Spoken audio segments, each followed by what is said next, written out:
This program features live coverage of an African safari and may include animal kills and carcasses. Viewer discretion is advised. Good afternoon and welcome to your sunset safari, Djuma, Sabi Sands, Kruger National, Greater Area.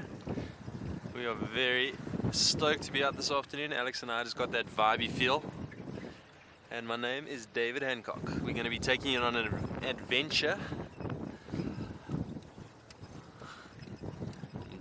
of note. Like a Jurassic Park film, just there's no dinosaurs here anymore. There used to be. But we can still find some things that date back to the dinosaur times.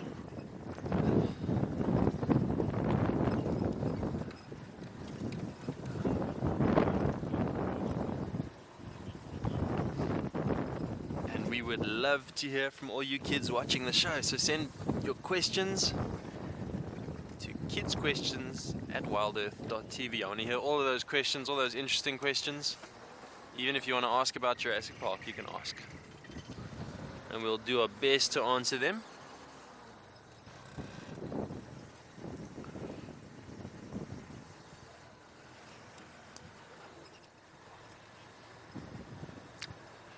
Well, while I venture into the great unknown, I'm going to send you over to Dylan, who's looking at the beautiful kudu in the Kalahari.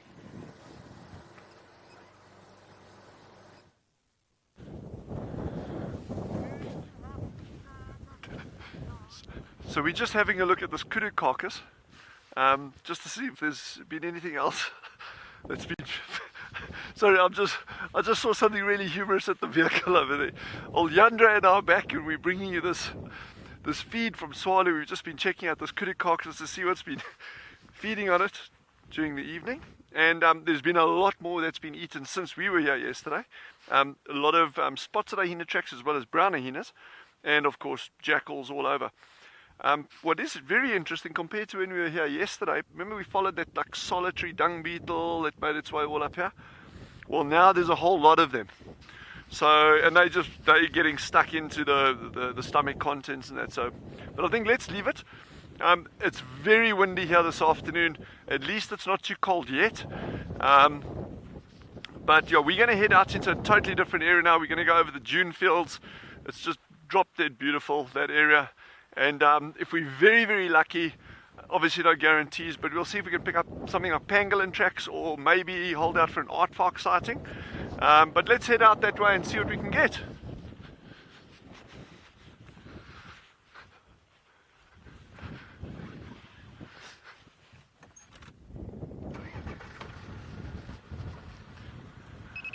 Wonderful. It's good to have you all on board this afternoon. It's going to be a good RV.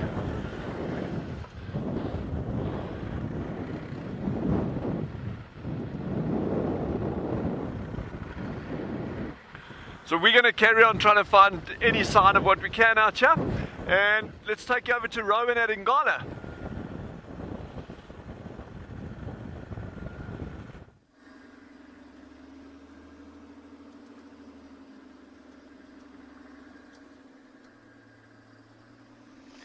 Seems like everyone has a good feeling for this afternoon. So welcome to the Sunset Safari on Ngala. Owen behind the camera, Rowan in front of the camera. So we are looking for a young male leopard known as Makoti young male. We found him late in the morning today with some monkeys chirping at him. So his tracks crossed over the river, went onto that side, and we managed to actually find him on the southern side of the Timavati River. So we quickly drove the river now, because when we left him, it looked like he was coming back. So now his tracks came back to the northern side. So what we're going to do is go around to the northern side and see if we can pick up on his tracks again. And then maybe later on in the afternoon, when it cools down a little bit, we'll go back to that lioness's den and see if she is around. So fingers crossed, hopefully it's a good afternoon for us as well. But I think our biggest mission for today so far, or this morning, was that, you know how Marcel had the segment or series called Mid-Morning Fun Fact from Marcel. So what we've been trying to establish is a series from Owen. and we wanted to call it OD's DJs. Owen Dahl's dad jokes, and he's completely against it. Does not want to do it. It's like convincing Marcel to dance. Owen just does not want to get in front of the camera.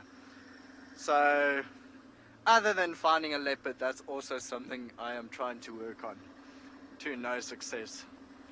Emma's in my ear, so of course Emma owes me a cake, and, well, not me personally, but the whole team at Ngala a cake, and she says she's definitely 100% for it, and she would send another cake if Owen had to start doing dad jokes. That would really be something exciting.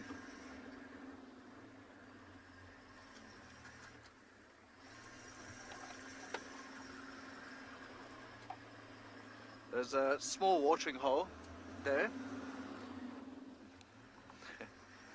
but there's nothing drinking.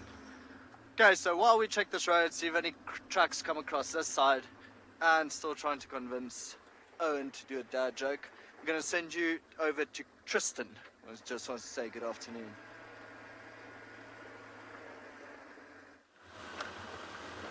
Well, my thoughts are is that my fellow team members across South Africa, between Anbian Ngala and Tswalu Kalahari and David here in the Sabi Sands, seem to be full of beans this afternoon and very chirpy, which is a good thing, I suppose. Hopefully it means that we're going to have a good day. Now, sorry, I just got dust in my eye and sun at the same time. Not a nice feeling at all. But anyway, as Rowan said, my name is Tristan. On camera I've got BK. Nice to have you aboard Rusty this afternoon. Hopefully, as I said, it's going to be a really good one. We're going to try and see if we can repeat yesterday's drives and this morning's drives, which were all pretty good. We had lots and lots and lots of different things on all of them, and we're going to hope that we're going to have the same this afternoon. I'm going to be trying to see if I can find a male leopard. David tracked him a bit this morning. We weren't able to find him, but I'm going to try and see if I can. He was last seen coming in this direction and going into the drainage line here. So what we're going to do is we're just going to do a little loop around. I want to check a few little water points, see if maybe he had a drink and has just found himself a shady spot to lie down. So that's the plan. Well, my plan for the afternoon. I'll also take any ellies or buffalo that might be at one of the dams. That would also be quite nice. What is also quite nice is the hornbill that is sitting in front of us ever so nicely on a little stick. Are you going to stay there for us, yellow-billed hornbill? I think it might. It's sitting just low down on the ground. They often do sit like this, looking for food. Angus, it's just in their genes. No, I'm joking, Angus. African animals always look beautiful. I mean, I don't know if they always do. Sometimes our animals are not so pretty. You know, if you think of crocodiles, I mean, they're not very pretty. I wouldn't call them pretty, or a terrapin. I'm afraid it's not a pretty animal. But I don't know. I mean, it's an interesting question. I think the thing is about African animals is that they've all got amazing markings, and I think that's what really makes them pretty to people. If you think of leopards with their rosettes, and giraffe with their patterns, and zebras with their stripes, and often the colors on their coat are really rich. So you get these beautiful kind of golds, and you get, like I say, the black and whites of zebras. And the bird world, we have these amazing feather colors. So I think I think that's what attracts everybody to it, is these crazy patterns as well as the coloration of them that makes them appear so pretty. We're very, very spoiled to have the wildlife that we do in Africa. Africa is an incredibly diverse continent, and you know, we talk about Africa as a whole, but what we have here in South Africa, and you compare that all the way up into the Sahara and places like that, it's a really different kettle of fish. And then you've got the rainforest, you've got the islands and Madagascar, and the diversity across all of those different ecosystems is just fascinating, that's for sure. Alright, our hornbill seems to be snacking and finding itself little things to eat there, maybe the odd little insect that's moving around. In the meantime, though, I'm going to send you all the way to the other side of South Africa with Dylan, who's watching an antelope.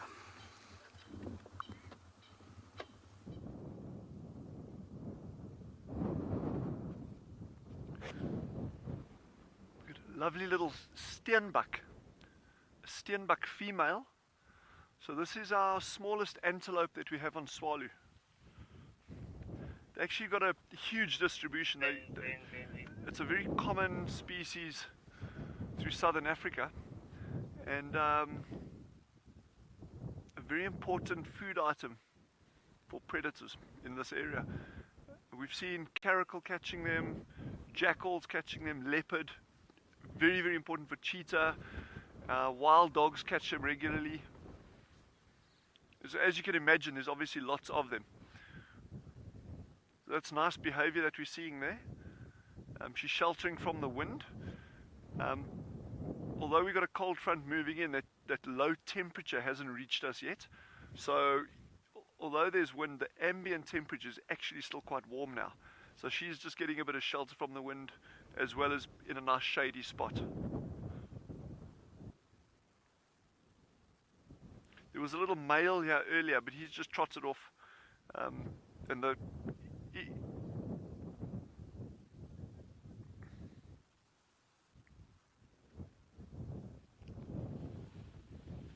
Matt, that's an interesting question, and the way you can look at it, that is, although we've got lots of predators, we've got way more of the prey animals, so the herbivores, from steenbok to kudu, giraffe, hartebeest, kempsbok. So we've got a huge range of them, and if you think of it as that pyramid where you got lots of animals, lots of grass and plants, and then lots of animals that eat those, and then a few predators at the top. That's what it's like out here as well. So although we've got good numbers of predators, we've got even bigger numbers of herbivores. So the predators are always going to have lots to eat.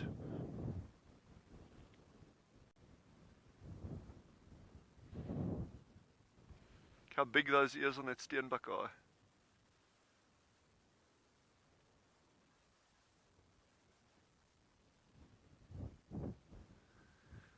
So I didn't get the name there, but the question is, would predators often go for small animals like the steenbok rather than bigger ones? And the answer there is predators are very opportunistic. So a cheetah, or let's take two cheetah males as an example. If you have a coalition of males, and they can go in coalitions or groups of up to 4 or 5 males, yes, they are very capable of catching large animals, large antelope, like kudu, or wildebeest, but they would actually, if they're moving through their territory or their home range, and they come across a steenbok, they will have a go at trying to catch it.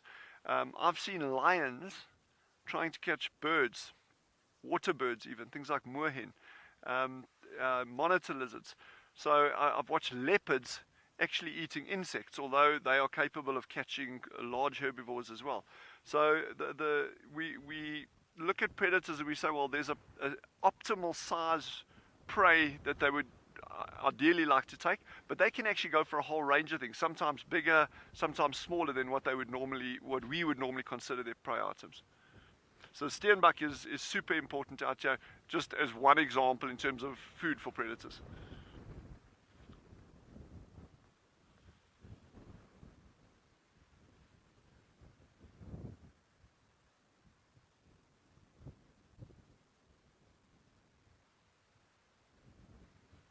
So we're going to leave this steenbok resting in the shade over here, and let's head over to Rowan, who's hot on the trail of leopard.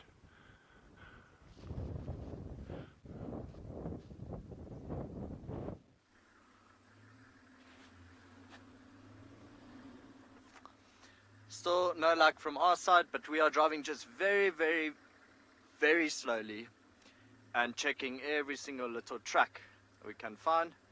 So that's quite interesting. Here looks like a puff adder track across the road. You can see the line there going from side to side. I wish it was still on the road. We'd love showing puff adders.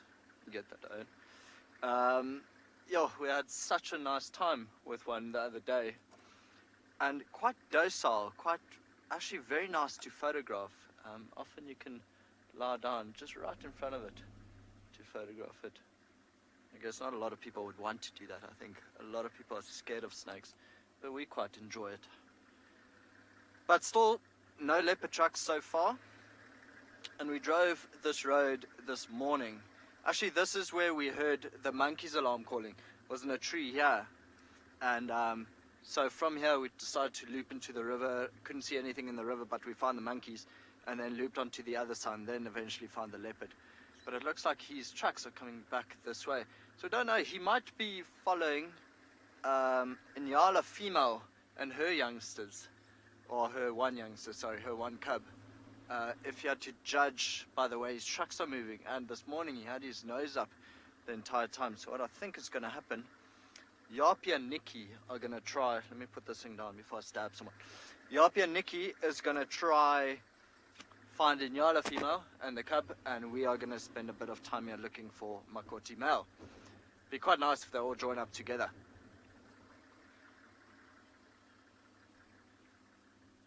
Molly, who's 14, which animal do I think I see the most on drive? Molly, impalas, without a doubt. Majority of the drive, well, animals you see here, it's just impalas. They are definitely the most numerous around here. They are everywhere. Actually, we haven't seen one this afternoon yet, but we haven't really been checking in the right places. But I think if we had to turn around and go up onto the old airstrip, Molly, we would be able to find impalas. Definitely not a difficult animal to find. There's a lot of them here.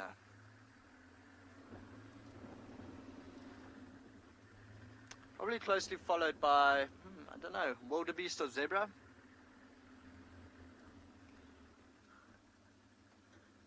Okay, so judging by where we were in the river, where the trucks came up, it should come up to this path.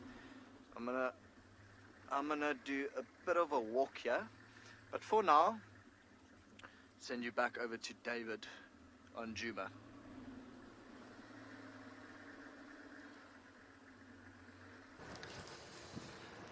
Welcome back. Alex and I are on our way to try and see if we can find the nkuhumas that Tristan had this morning with that epic action. So let's hope we can find them. Let's hope they haven't moved too far from where they were. First gonna have a quick look around Twin Dams to see if they maybe went for a drink after their snack.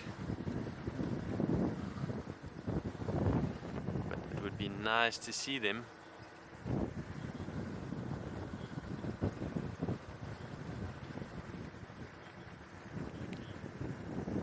Samish, 13, welcome to the show. You've asked why are there no tigers in Africa? And that is a good question. I suppose I don't really know. Africa's got lions, Asia has tigers. It's just the way things ended up working out. It's the way things are made. So I'm not too sure. We don't have kangaroos either, only in Australia. That's, I guess, what makes the earth so beautiful and mesmerizing, is that everything is unique. Every place has different wildlife. Imagine how boring it would be if there were only lions. Imagine how boring it would be if there were only tigers. Instead, we've got a huge diversity. We've got all sorts of things. We've got lions and tigers and leopards, and all sorts of cool things. So I'm not exactly sure why, but I'm happy that it's diverse.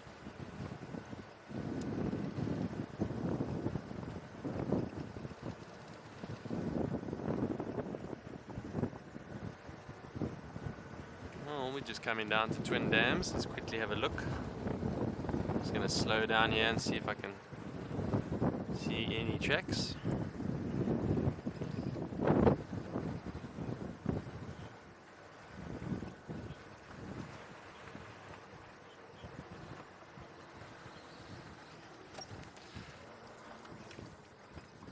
Florence, you're 8 years old. You've asked, what do I think about keeping big cats in a zoo? Do I think it's good to keep big cats in a zoo?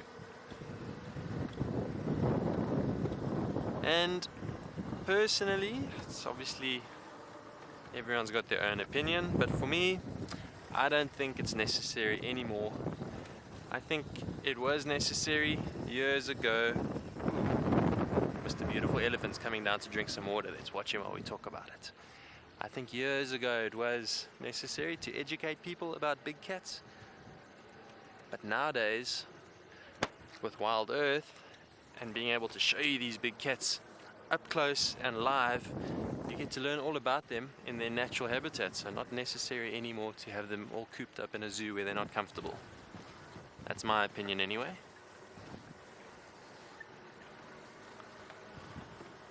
There is an elephant just here. I'm just trying to find a gap in the bushes.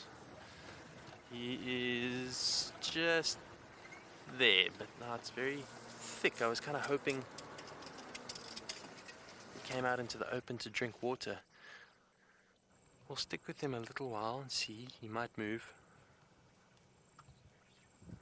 There he is.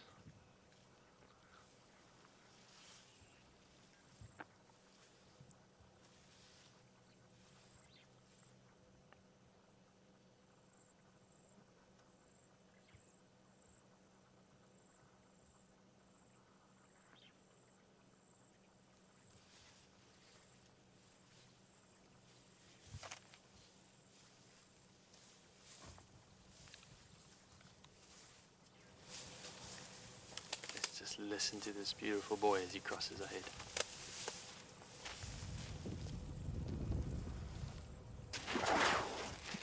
Why are you so upset? See how he shakes his head? That means he's a little bit undecided, uncertain, and maybe even a little bit annoyed. What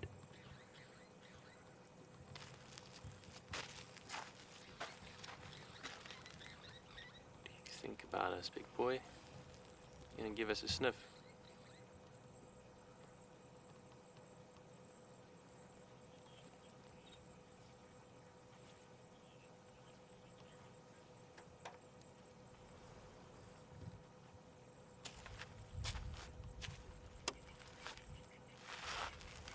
Lovely to see an elephant so close.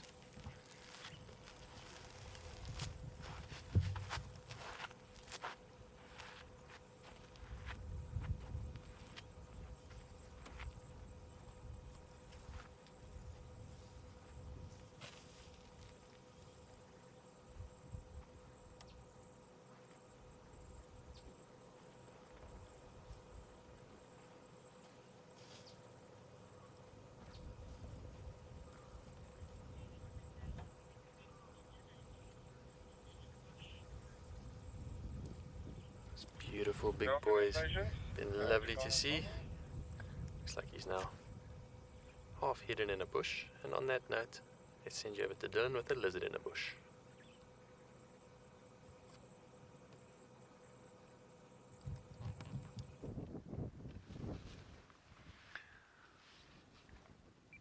Okay, this was a brilliant spot by Yandre. Okay. And it's going to be quite difficult to see. I'm going to actually get out the vehicle now and I'll walk around there and it might help us a little bit. What ran into this little bush over there is called a ground agama. It's a lizard. It's a ground-dwelling lizard. So seeing there's quite a bit of interest in terms of snakes and reptiles, we were hoping that we could actually have a better view of this little guy, but he seems to have scurried into that cover over there. So I'm just going to walk around and maybe you'll get a better view of him. Alright, so Yandre's just going to keep his eyes on that bush and I'm going to walk around slowly.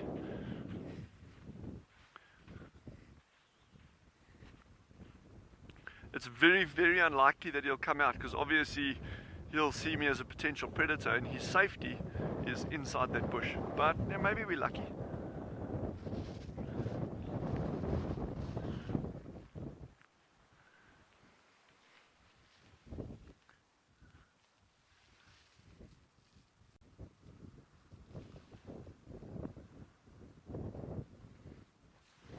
No, he's not going to come out, eh?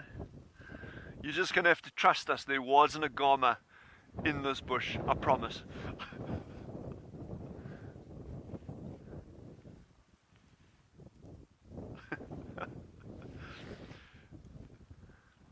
But while we're sitting at this bush, it's actually called a waxberry. And unfortunately, it doesn't have any berries on at the moment that I can show you. But it's a super palatable plant and the animals actually love eating it. Even I can eat it. No, I'm just kidding. Not good. But it is palatable. but it is palatable, and you normally find it growing in thickets where gets a lot of protection from other bushes. That's why that one's looking like really scraggly, and they can go actually quite tall. But yeah, we're going to carry on and see if we can hopefully locate a snake while it's still quite warm out here.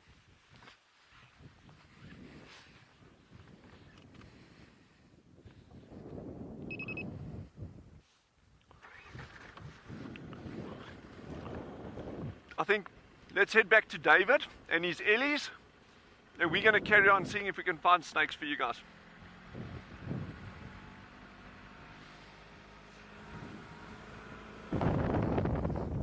And look who we found. It didn't take too long.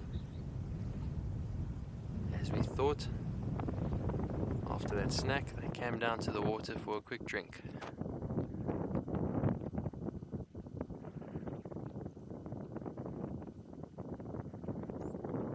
And now, lays in a siesta in the shade. There's the pride. Look at that beautiful shot. That's such a typical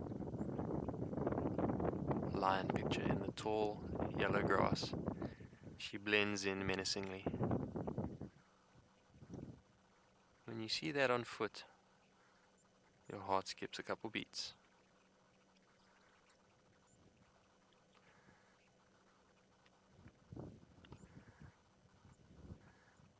And now we know why.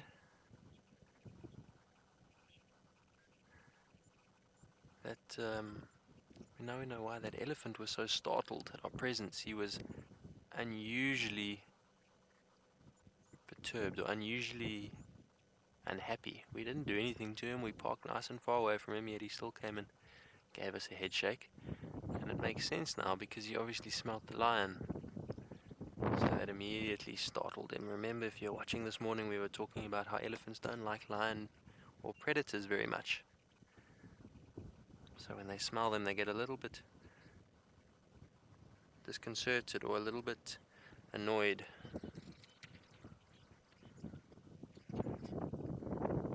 Isn't this just amazing? There's another big elephant bull that came down to the water. And he doesn't appear to smell the lion. If he did, he would show some noticeable interest. The wind is blowing in such a way that I think the lion's scent isn't quite reaching him.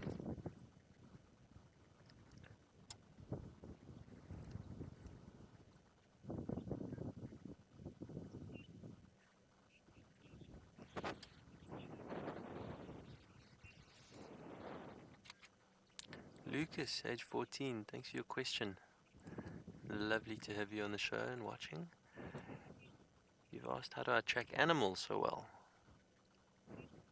Well, I was very, very fortunate to get the opportunity to grow up here in this very area, very close by here, in the Manyeleti. And my dad taught me a lot about the bush. So just naturally with that upbringing one learns a lot about different animals and their movements and their behaviors.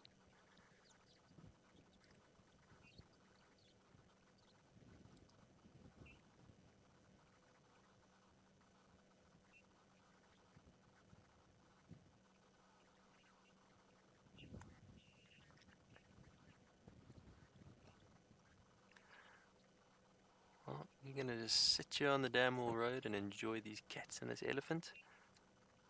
Speaking of elephant, it sounds like there's a roadblock. Let's go over to Tristan.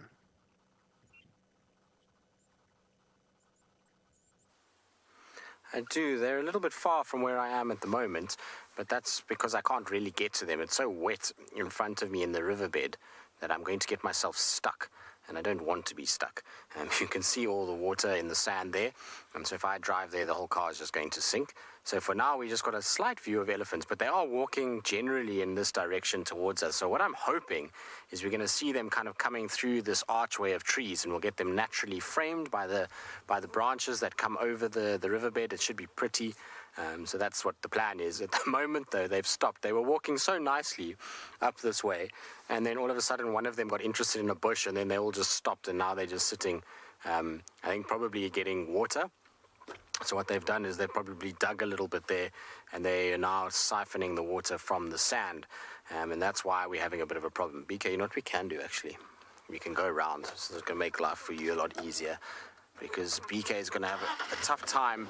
Unfortunately, the elephants are in the sun, and where we are is the shade, so for the camera, it's very, very difficult to see the difference. Cameras aren't like our eyes. They're not as good at being able, oh, sorry, BK, to balance light.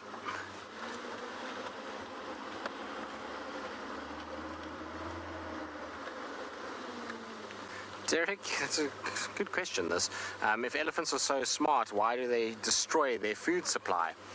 Well, the thing is that while they might push over a certain tree and that might look like it's destroying it, a lot of the time that tree might be something that they don't particularly use the leaves for. So they might not eat a lot of the leaves, but they love the roots of that particular tree, and therefore they're not actually destroying huge amount of their food. They're just really taking the food that they like. And as you can see out here, it's not like there's a shortage of food for elephants. I mean, we've got grass, we've got trees all over the place, and so in this particular area it's not so bad, but they do destroy things in other areas. In the area, a lot of problems with elephants due to the fact that they are very, very destructive, and they've actually thinned an area of animals are actually not able to survive. And they themselves, if they keep going, are eventually going to get into a situation where they're going to force their numbers to drop. But the thing about that is almost nature's way of controlling elephant numbers. Now, without humans on the planet and us trying to shoot elephants and kill elephants for their ivory and poaching, you'll find that an elephant has very few natural enemies. So yes, the odd hyena, yes, there are lion prides in some areas that specialize in elephants, but the number of animals that they kill is so small that the elephant population will just boom and go out of control.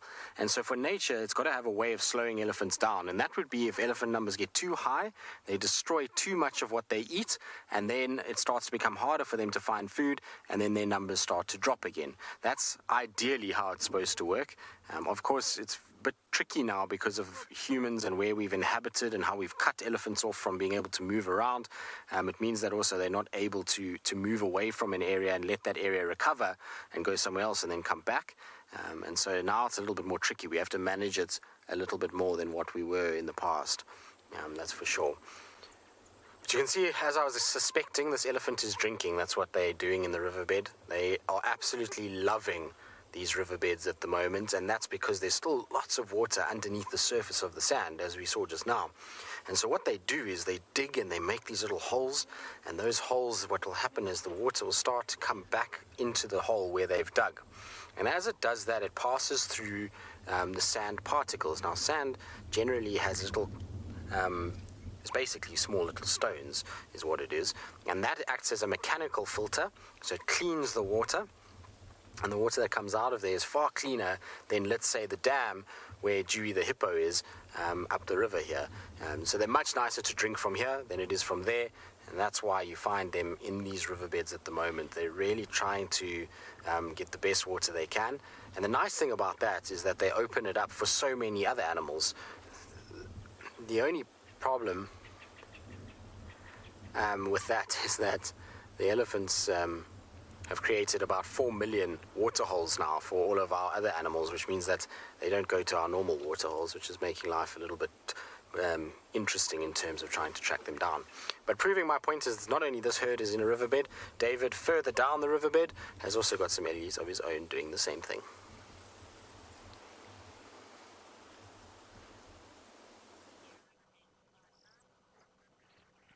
Just repositioned to have a better look at this beautiful bull. What a stunning sight it is. Let's enjoy as he comes down into the water.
awesome is this? Well, so glad this guy can get a drink. He must be thirsty. And this is not the only place that elephants can find water. It sends you over to Tristan for a different view.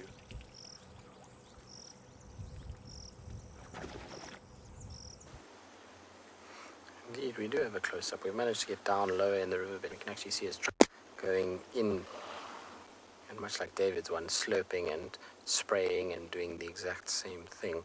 It's amazing to watch, and the patience that they display as they do it. Because you can see they don't get much at a time. It's literally just a little slurp that they get, and then they put it into their mouth, and you can see how wet the trunk is. It gives you an idea of how much water he's actually been able to get. The other side of drinking out of riverbeds like this is often the soil type that you get will have some sort of nutrients that the water will then contain, and so drinking out of here can also mean that they are absorbing certain things that they don't normally get. If you go into a place like the Congo, or into the rainforest, you get a forest elephant, and the forest elephants there are quite interesting. They like to make their way to certain places called bays, and bays essentially are these areas that are like saline marshes. So the water is actually quite salty. It's all these filled with all these minerals and sodium, and basically what happens is these ellies go and they shove their trunks down into the sand, much like what you're seeing with this elephant, and then they actually blow bubbles, and they disturb all of that those minerals, and they get down underneath the sand, and there's basically soil underneath there that they're able to actually get, and then they eat those minerals. It's pretty cool to watch.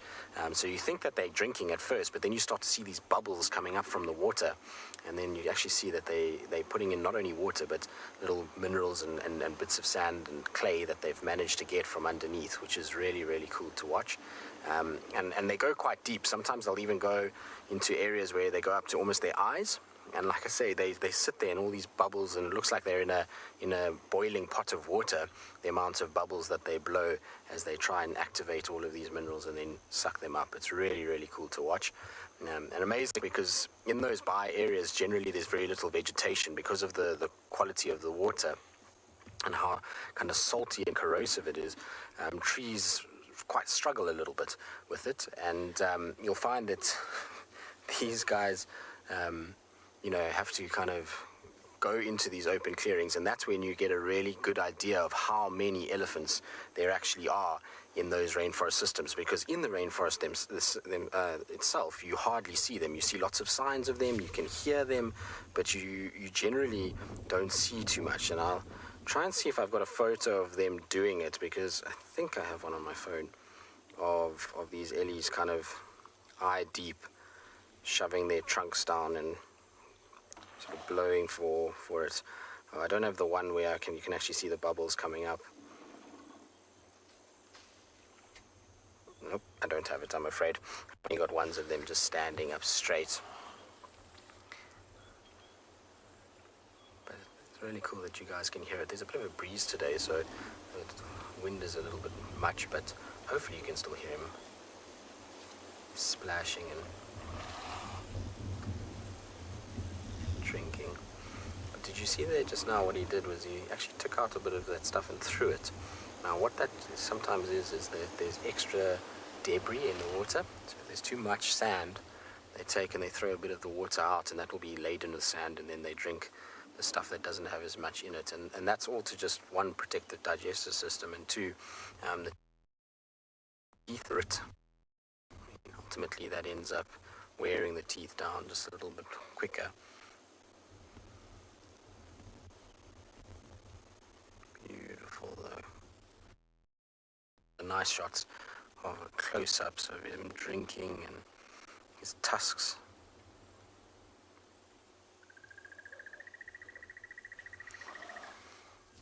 Alright, it sounds like we have a little bit of breakup in our signal at the moment, and so while we sit here and enjoy our elephant and hope that our signal sorts itself out, let's send you back across to David.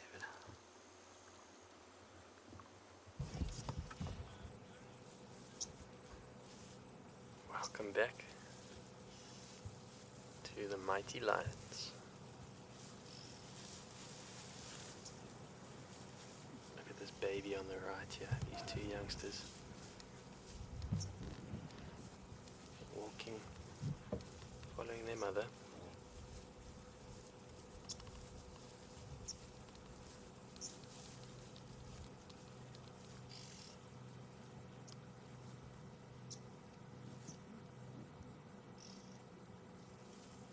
It's now easy to see how camouflaged they can be in the tall grass.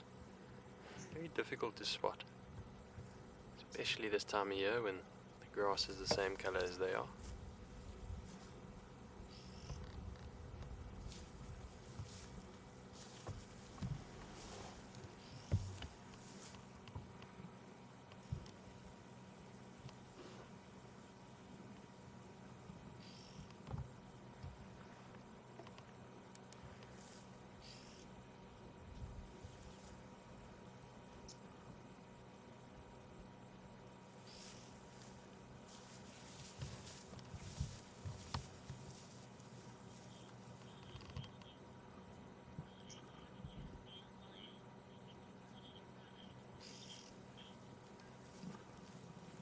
Christian, 8 years old, you've asked an incredibly good question. Does a pride have to have males to be considered a pride?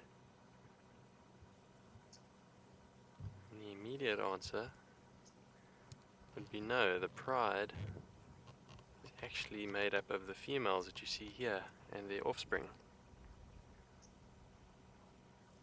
Now, generally, pride always has males, except for the rare occurrence when perhaps those males get killed and the males that killed them maybe don't locate the pride, or there's a gap in between takeover where the coalition member might die, in which case there might be a time when there's no males, but generally there are always a coalition of males, or a group of males between 1 and 6 males that are with the pride. So very good question.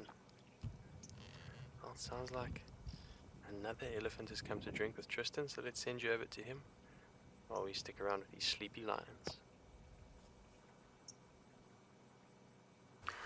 Not just another one, another 2 elephants. One is drinking and the other one is on the bank, coming down to drink. And I always love watching when this happens, because sometimes they push each other out the way for water. They start to compete, and then it starts to become a competition as to who can get to the water, and there's a little bit of, argy-bargy, as they say, as they try and kind of figure out a way to be able to feed together, to drink together. I saw a bird. Oh, nice. There was a green-winged pytilia that just flew off. I haven't seen one of those in ages. A Melba finch. Now, it's that time where we welcome all of you that are just joining us. If you weren't part of our kids session this afternoon, it's nice to have the rest of you on board. Kids, you are welcome to carry on watching and ask all the questions you want. We'll still answer your questions, but to those of you that have joined, you guys can ask questions via #WildEarth or @FC on the YouTube chat. Hopefully we're going to have a really, really good afternoon. It certainly started nicely with elephants and lions and all the good things that we have out here. There's my bird. Can you see it here, BK, in this little acacia that's just to the right? It's just sitting out in the open there. It's not a bird we get on camera, just straight in from there. Yeah, and then just a little bit to your left. Straight in now. No, there it goes. Ah, don't worry. It's okay. They don't sit still for very long, unfortunately, but there's a little green-winged pytilia, which are beautiful little birds. Like I say, tough to get on camera, but like most of the small birds out here. But you can see these two having a little bit of a pushing match, and generally size is what matters here. The bigger boys will be able to dominate the waterhole, and what was happening just now is we had that one individual sitting, drinking, and the other 2 just sat and waited. And as soon as that one turned and started to walk, these 2 came down immediately to come and drink. And now you can see the one is trying to use its bum to push the other one out the way.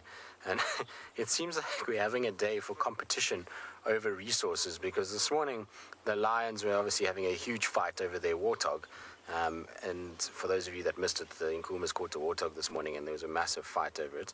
But you can see now with our Ellies, they're also competing over this water source. So there's a lot of pushing and kind of toing and froing as they try to figure it out. And the smaller ones actually bullied the bigger one away. Can you believe it? Look at that. I think this bigger one is a little bit in disbelief at what's just taken place. Look at the other one using its bum, just to be like, you're not coming here. Come and take it from me. I am going to dominate the little honey hole that is our little water spot. So, naughty elephant. Jeremiah is shoving him. Essentially, he's basically saying, get out the way. And when you've got a bottom that is as big as an elephant's, well, I suppose it's a good weapon to use to kind of just push people out the way, or not people, but others out the way, and able to kind of worm your way in there and get to the point where you're able to have a drink. So it's clever movement from an elephant and cheeky at the same time, that's for sure. But I think we're in for a change in weather. So, Mark, maybe you've just joined us now. We were chatting about this just now with the kids, but why would an elephant not go to a water hole? I'll get into the weather change shortly, but basically this water is going to be better tasting and better quality than what a water hole is going to be. You can imagine it's rained. That rain has all filtered down into one of these water points. That water point has then had buffalo go into it. It's had elephants. It's had hippos. All of them have pooed, peed, and just generally lived in there. And so what's starting to happen now is all of that excess nutrients means that there's an algae that starts to build up, there's dust that's on the surface of the water, and so the water quality starts to really take a nosedive quite quickly.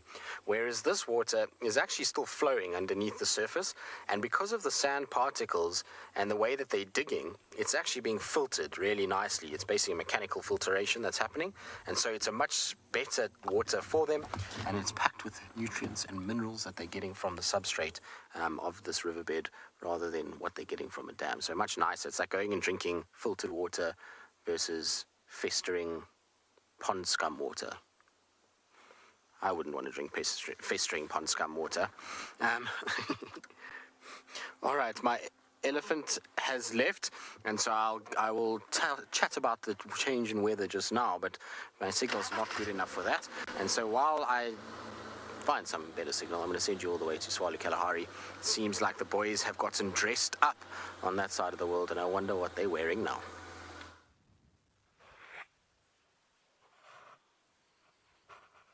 So we've actually got quite a cool sighting here. Looks like a red hartebeest bull. And he seems quite relaxed. So these are very common animals in this area, and we found cheetah and wild dogs. They'll often actually tackle these animals as prey items. Got curious. Oh, it's a beautiful bull, eh? But you see that lovely rich red color and the black on the legs. We'll have a closer look at that just now. Sure, look how closely it's approaching. Okay, we're just going to, Yandra and I, we're just going to sit nice and quietly. Geez, it's coming right up to us. This is absolutely incredible. Geez, it's staring right at me now.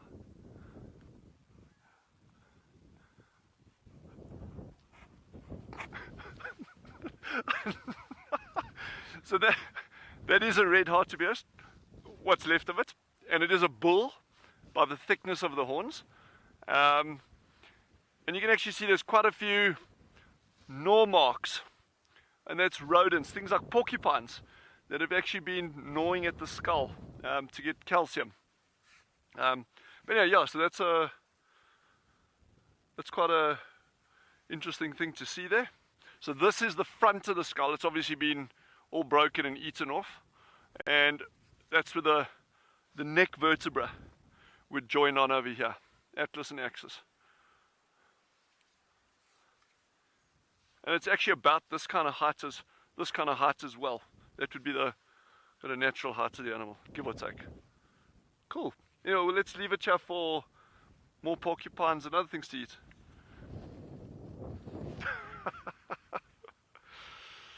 Yeah, there's lots of these around your gremlin, these zombie hartebeest, and so other zombie things as well. But I hope Yandra and myself are excluded from that.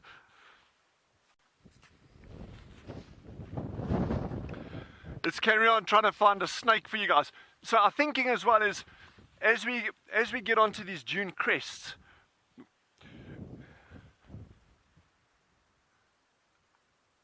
we're going to try find a real hartebeest. And what I was going to say is, as we come onto these dune crests, Yandra and I, we're just going to sit quietly and we're going to scan what we call the dune streets. In other words, these big valleys in between each dune crest, we call dune streets. And hopefully we'll see some animals from on top there, including a live hartebeest. And my nemesis here is going to be, for the next couple of weeks, is going to be aardvark. Because at this time of year, they're going to start coming out in daylight hours to feed on harvester termites. Whereas in the summer months, when it's so hot, they're normally coming out much later at night. So hopefully we've got a good chance of finding an aardvark. Let's head over to Tristan. He's got some zebra on that side, I believe.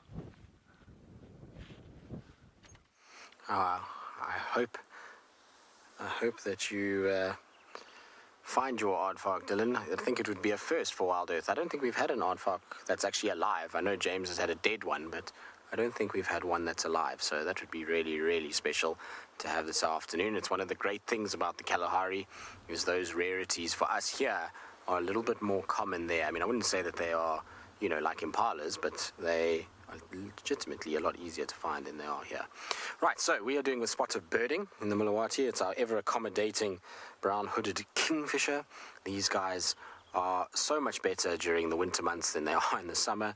In the summer, these poor things get just completely out-competed by the woodland kingfishers. They kind of almost disappear, these guys. You find them just flying around and keeping quiet. But as soon as the woodland leave, then they become vocal again, and we start to see them, and they sit out beautifully on this particular stretch of the Mulawati. Often find them just on the edge of the bank where they sit and they pose nicely. And there's a couple on this particular riverbed. There's one that's here, and then about 200 meters down, there's another one, and then about 200 meters further to where Dave, maybe a little bit more, maybe about 400 meters to where David is with the Ellie and the lions. There's another one, and all three of them are relaxed, but the middle one is the most relaxed. The middle one you can drive right up to. This one's a little bit more shy. You've got to be a little bit further away. And the one right in the southern part is the shyest of the three. So we get to know them. I mean, they might be different birds, but they're just always in the exact same spots and always sitting on the exact same branches. So I suspect that they're the same individuals, and they are really, really pretty. I mean, they're not as vibrant as a woodland, but they still have those beautiful blues, and they've got incredibly pretty beaks. There's bright red on the beak, and then of course that little brown hood, which is what they get their name from. They are cute, exactly. All kingfishers are nice. I love kingfishers. I like the way that they're built. They're kind of these little stocky guys with sharp beaks and generally very, very, very pretty feathers.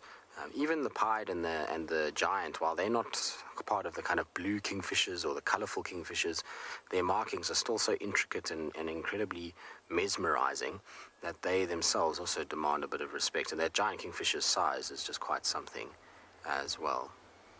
You can hear a pill-spotted owlet calling somewhere close by.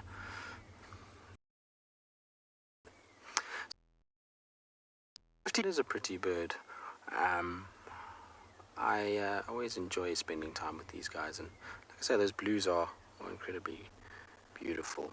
All right, we're going to carry on. We're going to leave our kingfisher to itself. It's going to just sit and perch.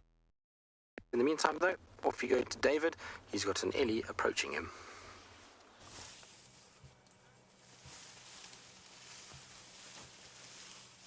We've just been spending some time with this beautiful big bull. He was the same guy that was drinking water. Now he's just having a lovely feed.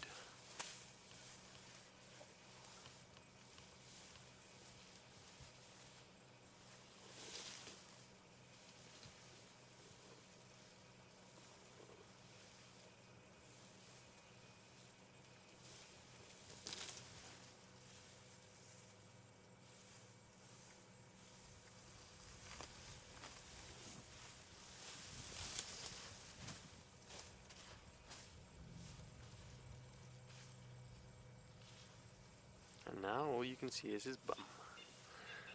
We just thought we'd come spend some more time with him while the lions are sleeping, because he is just so majestic.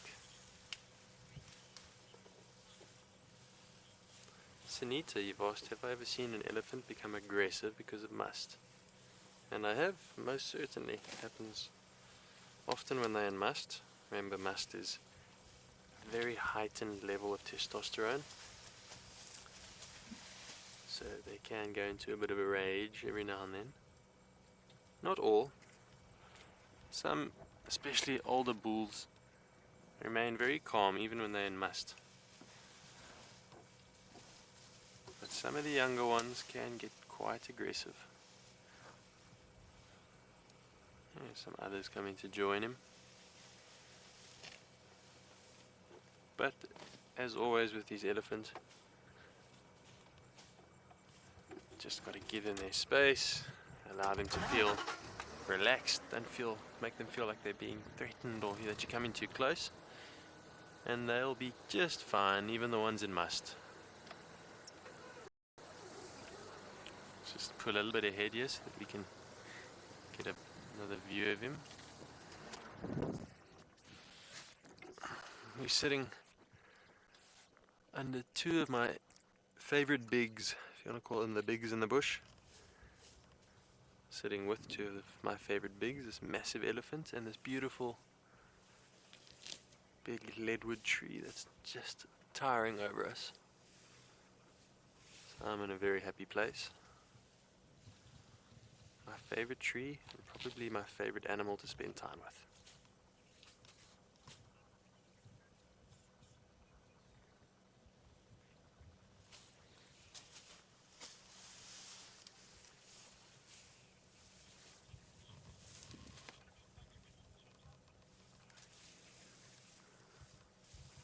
Veronica, you asked, what do I do when an elephant gets too close? And is there such a thing as too close? There is such a thing as too close, although that varies very much depending on the elephant. For instance, this is not too close. For him, he's very relaxed. He's a chilled out dude. He's happily eating. He's decided to take a couple more steps towards us, and he might even come closer. But if this was a female with a brand new baby, then this would be too close. Because of course that mommy will be far more protective. So you can get too close. It's up to us, that's our job, to try not to allow that to happen, because we do our utmost to not stress out the animals unnecessarily, and being too close can make them feel stressed.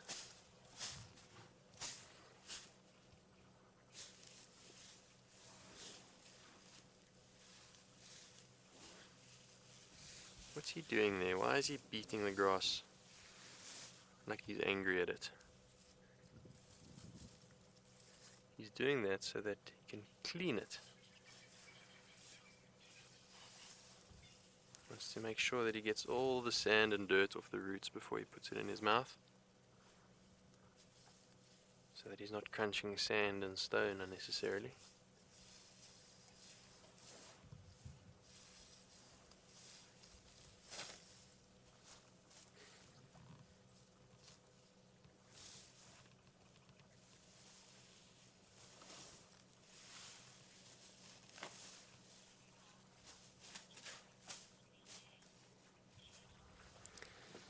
KL, you've said it's such a magic moment to be near elephants, and being the one sitting here, I wholeheartedly agree.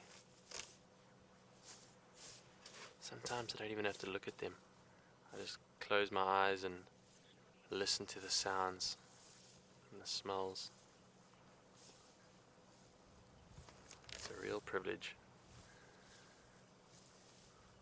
Well, while we're enjoying our very big animal, let's send you over to Dylan, who's looking for smaller things.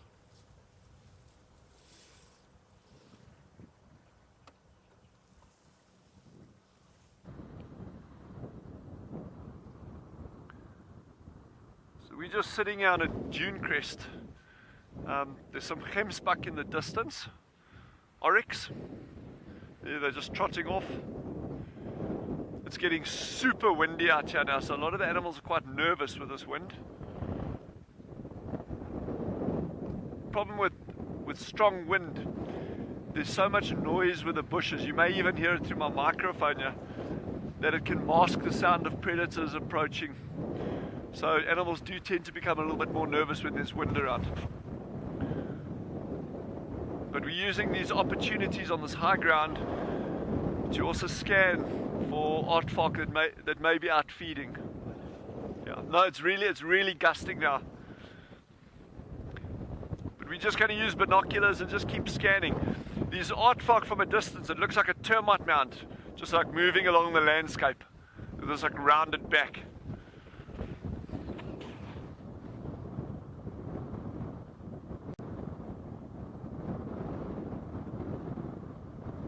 And we haven't forgotten about the snakes, I promise.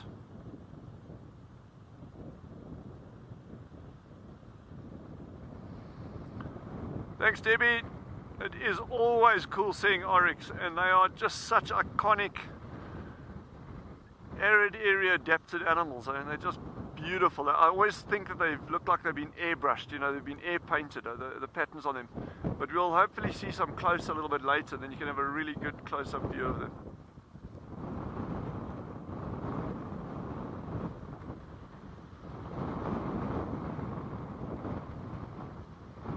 Oh, this wind is strong now. Kite flying weather.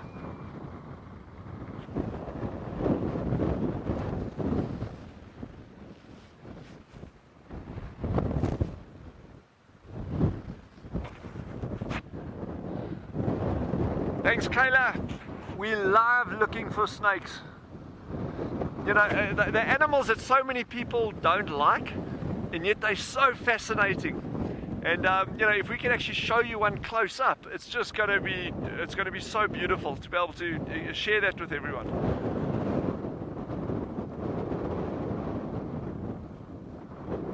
And it's nice to hear that people get excited about snakes.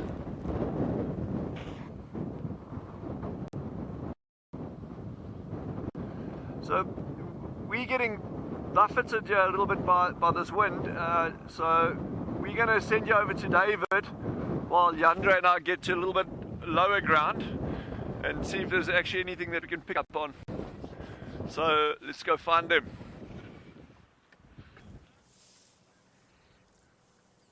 Well, we are still with this beautiful elephant.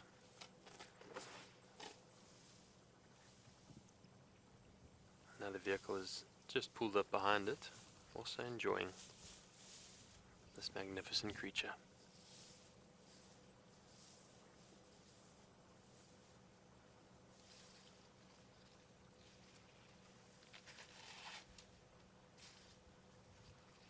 Watch him stretch those back legs to reach where he wants to reach.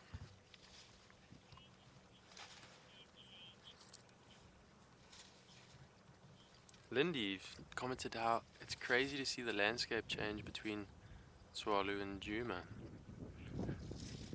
And it is cool, you get to see places in the blink of an eye as you switch between them, the beauties of modern technology allowing us to do that. And it's also nice to see how varied our country is.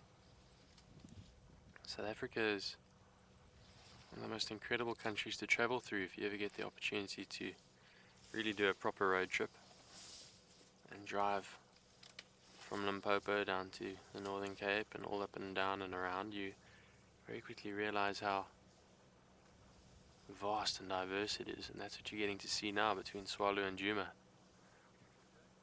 The vegetation, the soil types, the animals. That's what makes our country so unique.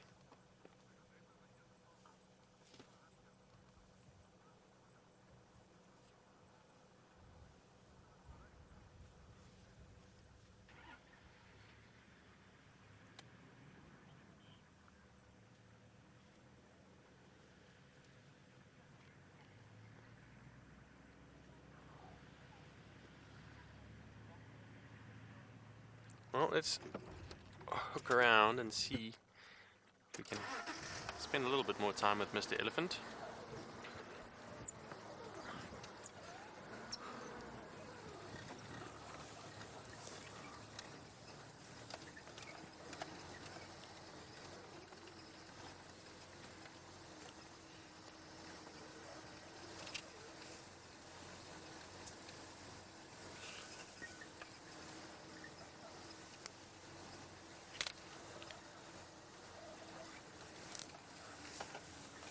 Oh, he's disappearing. Why don't we just give him some space and watch him go over the road and off to wherever he's going. Maybe he's going down to Chitwa. We'll go find some succulent somewhere that he enjoys munching on. So lovely to spend time with these gentle giants, and it's a privilege to be able to show you their mannerisms and what they do, how they eat, and their movements. We always appreciate your support. Remember to follow that link at the bottom of the page and help us to keep helping our team do what we do best out here, bring you this beauty.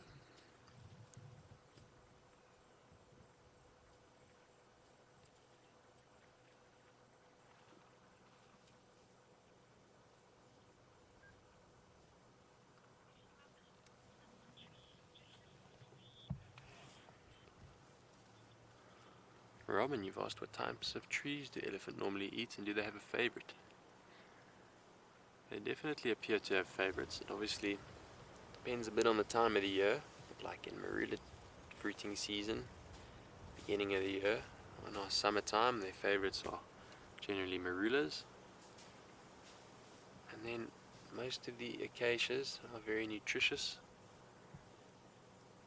But I think fruiting tree is probably their number one favorite, and then out of season they'll start moving on to the leaves that are sweeter and more nutritious. And when times are rough and we're in the drought, there's not much to munch, then you'll start seeing them eating species that they wouldn't normally eat. So they definitely appear to have firm favorites. But their absolute favorite would be a citrus orchard. If they could find one of those, then they would be in heaven. They really like oranges. Not that there's any orange trees out here, but in the past when elephants have managed to be naughty and escape the reserve, you normally find them in an orange orchard, and then they have to get vets and helicopters and trailers in to get them back into the reserve. Those are generally the young naughty boys.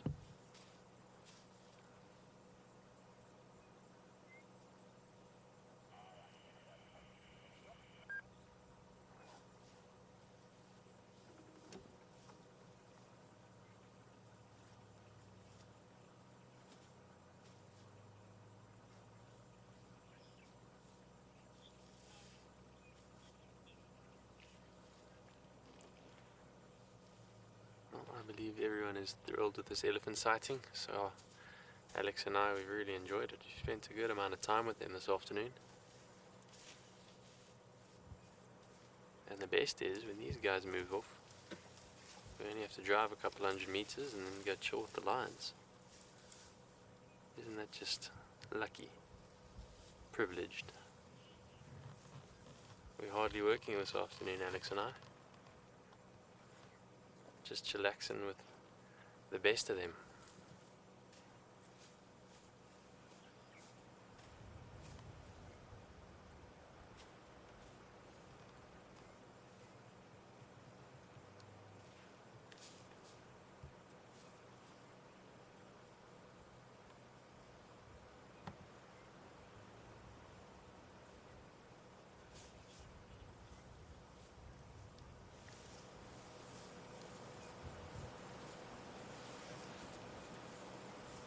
Hear the rustling of that dry grass.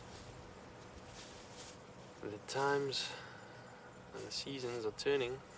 We are well into winter now, and grass is only going to get drier.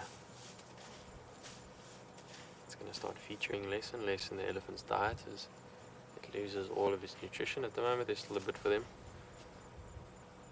but pretty soon they're going to be feeding predominantly on leaves and bark and roots. No doubt looking forward to the first summer rains that will bring fresh green shoots of grass.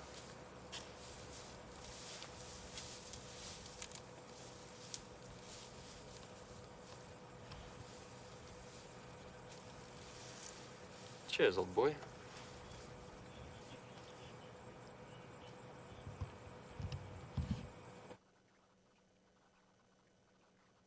Dove, you've asked, is there any tree or shrub that no animal eats? That's a good question. Maybe think about that for a second. I think pretty much, I can't think of a single thing that doesn't get used by something in the bush. Even your euphorbias that are toxic, like literally will put you in hospital if we ingest it as humans, still get eaten by things like rhino. Things like porcupine will eat some of your toxic latex-filled trees.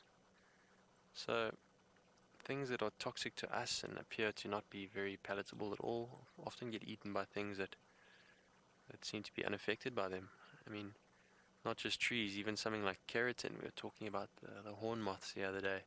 Keratin is your fingernail, basically. It's horn and hoof. And there's even something that specializes in eating that. Bone, skin, everything. Wood and leaves and grass, everything eats it. Not everything, but there's something for everything. So I can't think of there's anything that doesn't get touched. I'll have to look that up. It's a good question. Well, it's been beautiful. We're going to hop around the corner and go see how our cats are doing. So let's send you over to Dylan in the Kalahari.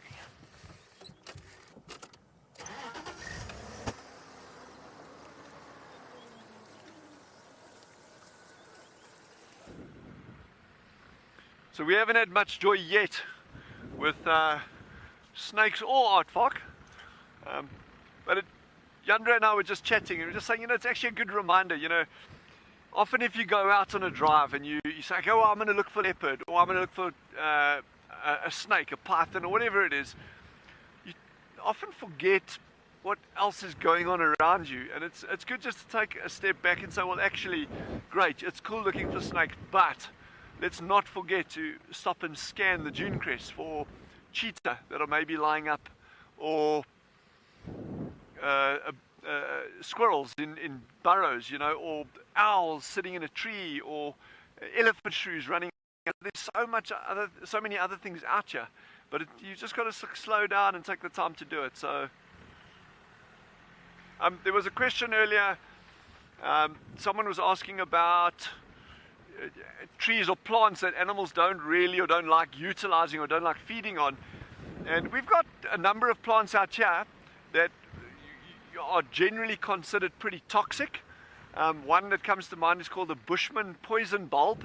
It's got this beautiful underground bulb with these sheaths around it and these big broad green leaves. In fact, I can actually see a dried one now. I'm gonna go get it. That was pure luck. But while we're at it, let's do this.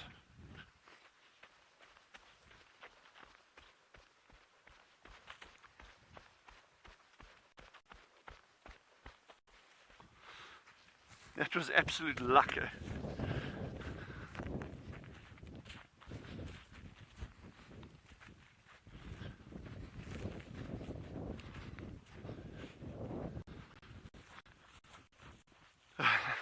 That was perfect. So I'm just standing in the light here. So this is a very old one. It's completely dried out. It's dead. You can see it's completely hollowed at the bottom. But this is the plant I was talking about, called a Bushman poison bulb, and they get about 4 or 5 times the size of this one. And remember I was saying the bulb. So this part would be underground. Okay, the roots would come out from here. And this little piece over here would be above ground with these beautiful fan-like or strap-like leaves. And it gets a magnificent big head of pink flowers in the spring. But these leaf sheaths, all parts of the plant are toxic, and pretty potent toxicity as well. But I've seen mountain zebra, eating these leaves. I've seen baboons pulling these bulbs out and actually eating the roots. We've got a beautiful weevil, an insect. It's called a lily weevil, and they'll actually feed on these as well sometimes. Yeah, so to answer that, that question that was posed earlier, do you get plants that animals eat? I think there's very few plants anywhere in the world that are so toxic or so well protected with thorns or anything that nothing can eat them. But often we just need to shift our way of looking at it and saying, well, maybe a big animal can't eat it, but what about small things? And in South Africa and at Tswalu, we've got so many different butterfly and insect species that'll feed on things that other animals just won't touch. And often those poisons get transferred into the adults. So if you look at butterflies, ones that are often very brightly colored, one that jumps to mind are the monarchs. They'll often the larvae will feed on poisonous plants like the milkweed family, and then those toxins actually get into the larvae and then into the adults, which makes them unpalatable to any predators, things like birds. So anyway, that's just in a nutshell. Sorry, I didn't get your name there. Can you please repeat your name and the question?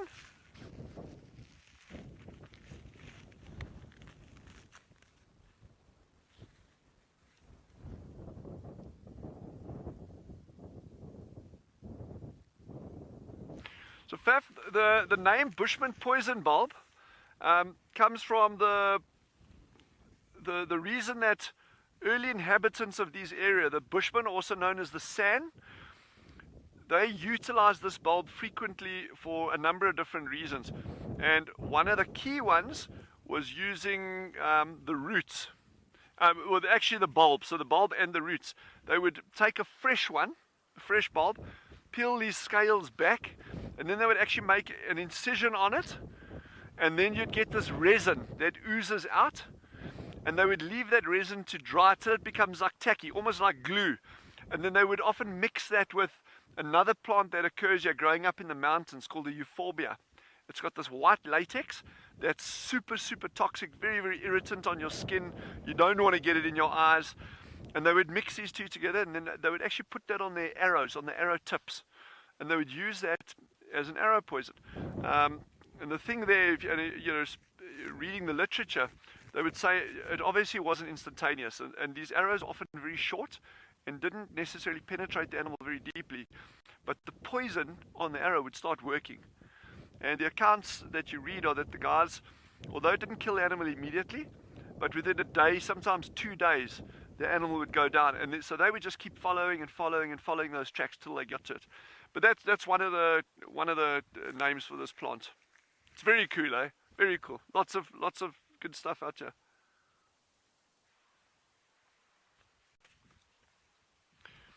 So we're going to carry on, and I think let's head off to Rowan with his elephants. See what they got that side.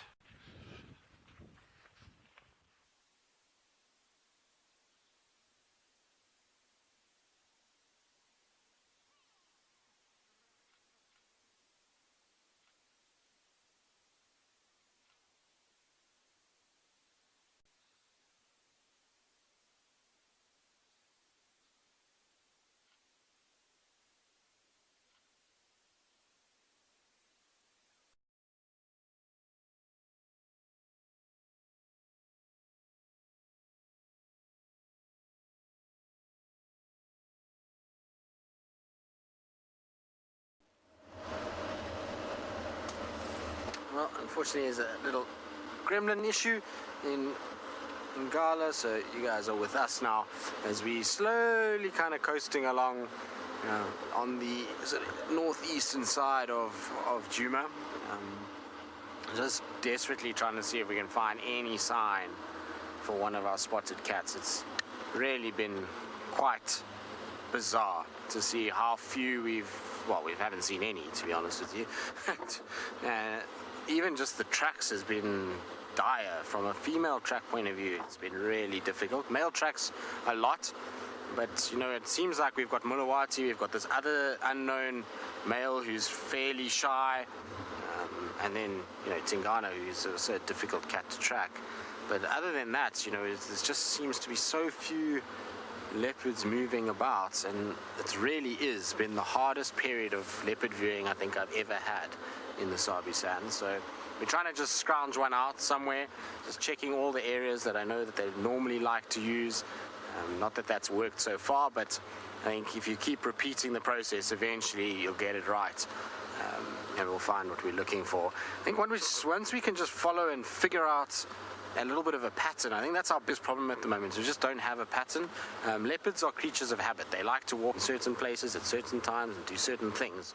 And so if you can work out where they favoring water-wise, where they are spending a lot of their time, and follow them on walking patrols, then generally you can start to work out what they're actually doing. But at this stage, when you're not seeing them, it starts to become harder and harder and harder to figure that out.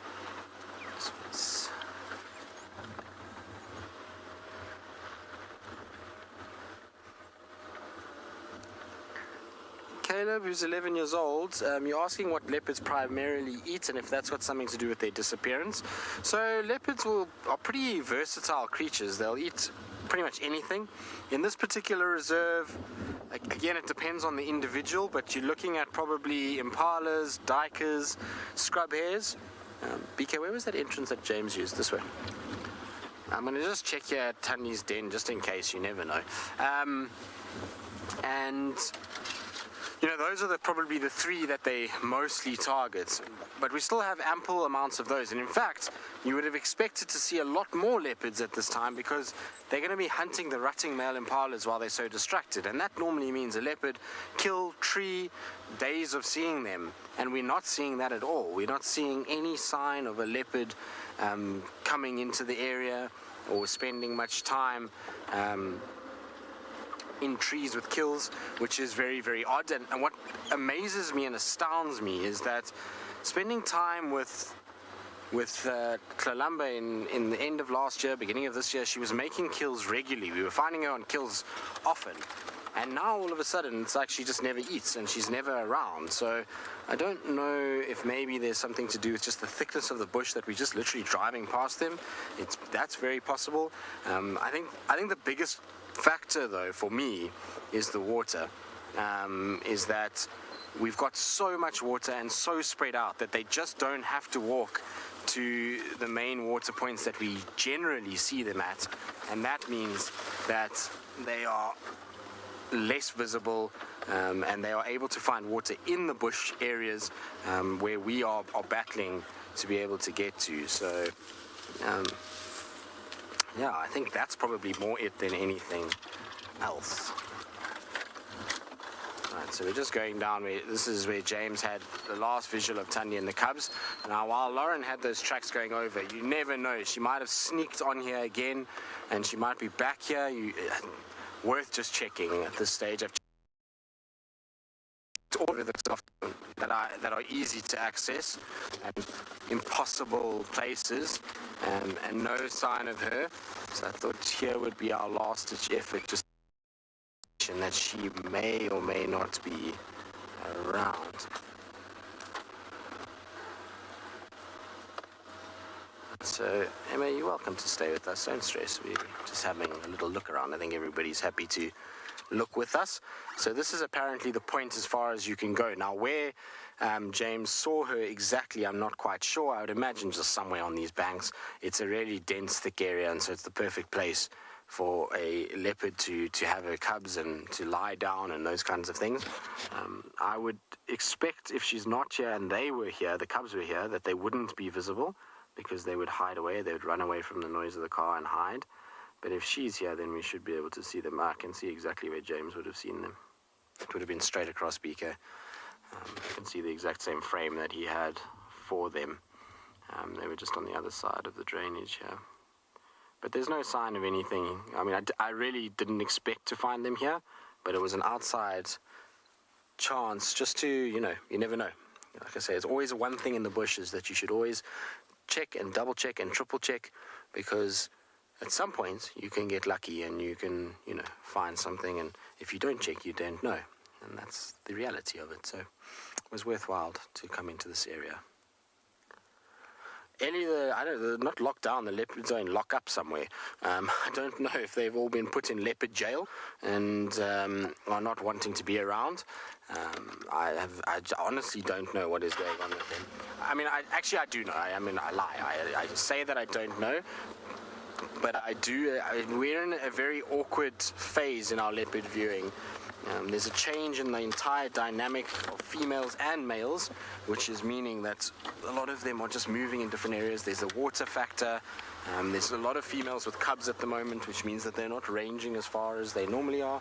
So there's all these kind of things that are taking place, and that's why we're not seeing as many. All right, I'm going to negotiate getting out of here backwards. And while I do that, I might be wrong. If I am wrong, I do apologize.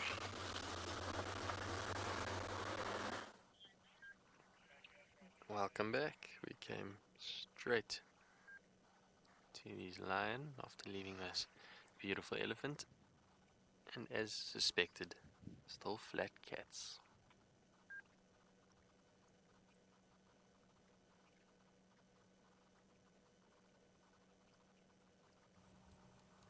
All huddled together next to the water here.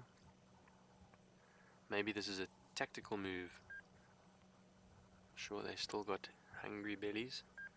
Warthog is not going to fill them all. So maybe this is tactical in their positioning, waiting for something to come down and drink. Predators will often lie up around water sources because they know the prey need to drink, especially in dry areas where there's not much water, or perhaps only water source for many miles around. And a predator can just lie at the water and wait. It's only a matter of time before the animals need to come down and drink. But prey species are also clever, and in places like that they've noticed that animals predominantly drink only during the daytime, not at night, like they would have in other areas, because they know they need to be able to see very well when they approach water holes, because there could be a predator lying await. Very noticeable how when herbivores, perhaps a herd of impala, would approach the water, it's very obvious how they are very wary. They're always looking around. They don't just rush in like elephant do. Elephant know nothing's going to hurt them.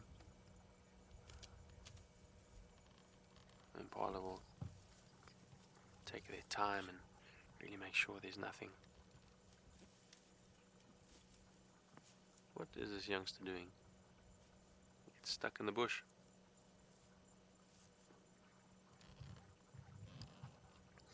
He tried to roll over and looked like his foot got stuck.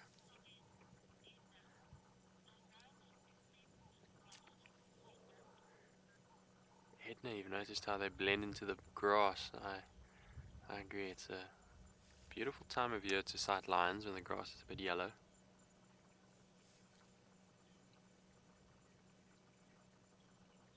They really do blend in nicely. I love that tawny color of theirs.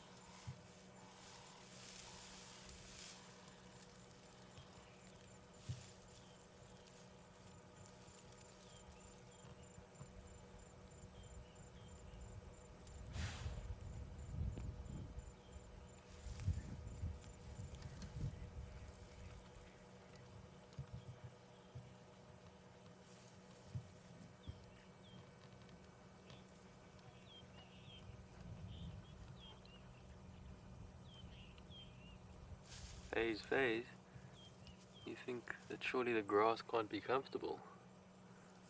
I don't know, they seem pretty content. I think they're just fine. Lion don't like thorns, that's for sure, but as long as there's no thorns here, they're not under any thorn trees, I reckon they're pretty comfortable.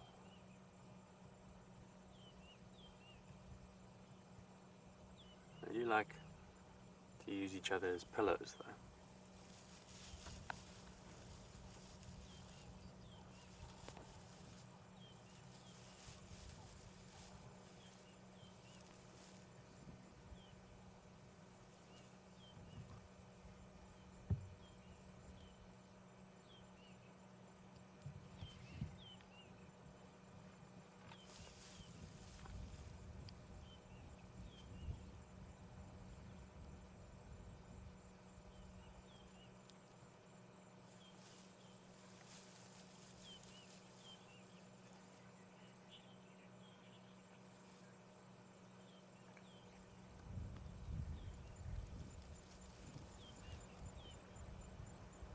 Such beautiful sounds from all over the show.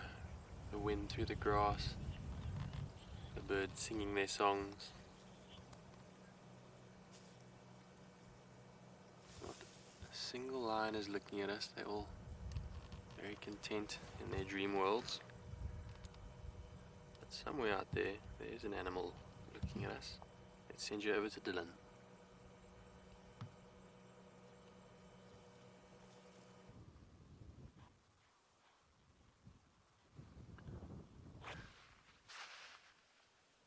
And we are sitting quite far away.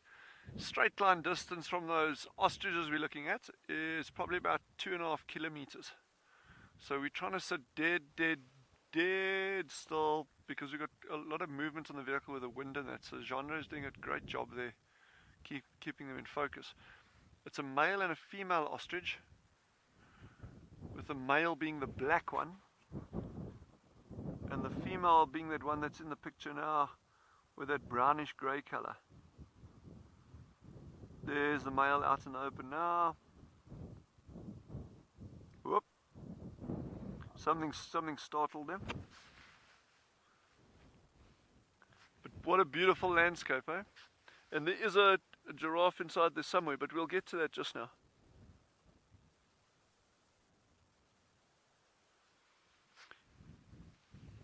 So we've just been sitting up on this dune crest, scanning the very tops of these dune crests because they're great vantage points for animals like cheetah. And they'll sometimes lie up on these high points when they're looking for prey.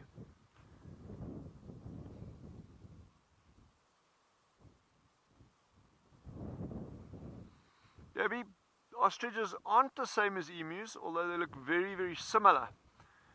Ostriches are larger birds, and of course we don't, in this area we don't, you don't actually get emus occurring in Africa. But otherwise they are very similar looking, and in many respects, in terms of diet, they're quite similar as well. So that's actually a good point, good question.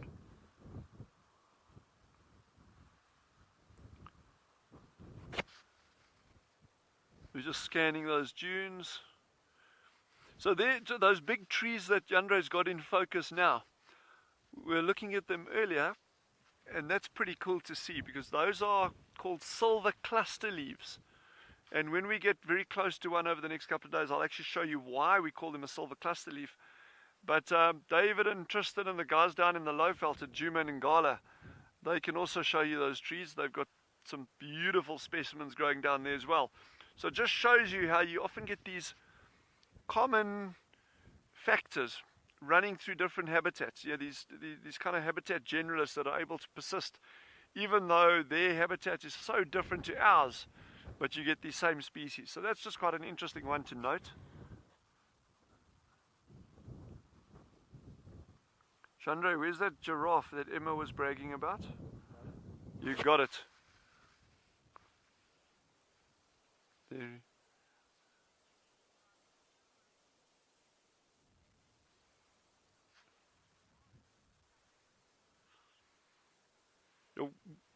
We're going to try to find some more giraffe or something else a little bit closer.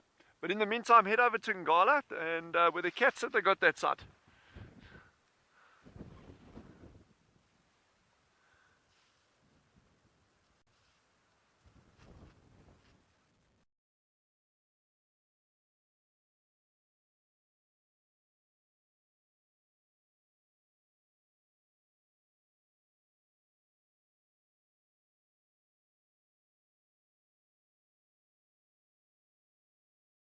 it used to be a tree.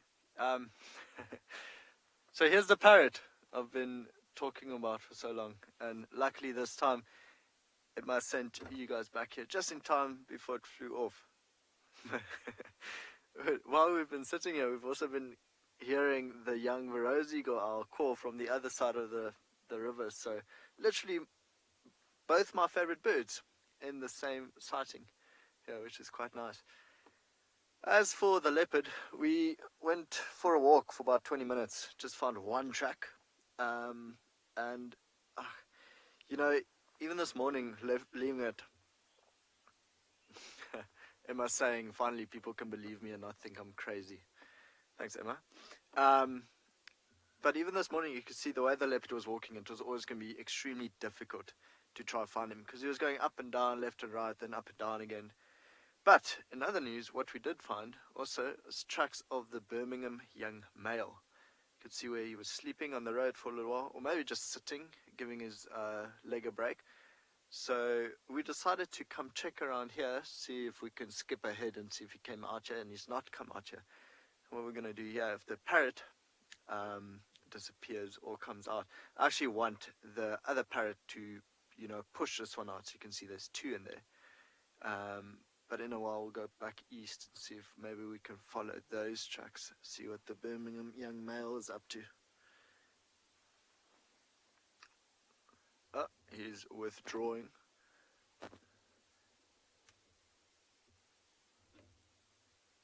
Let's see. Oh, no. So this is what we were scared of, that no one would believe me that there's an actual parrot in the hole there. But luckily we got to see him today. Ian, I doubt it made it. You know, brown-headed parrots are known to take over woodpeckers' holes. So I think in this regard, it might have been a woodpecker hole that it took over and just kind of shaped the way it wants it. With a beak like that, it doesn't really look like it's able to cut a hole into the telephone pole. Well, he's disappeared. There's a very big elephant bull on the other side, just feeding on some leaves in front of some impalas. Just going to change our vehicle positioning a little bit.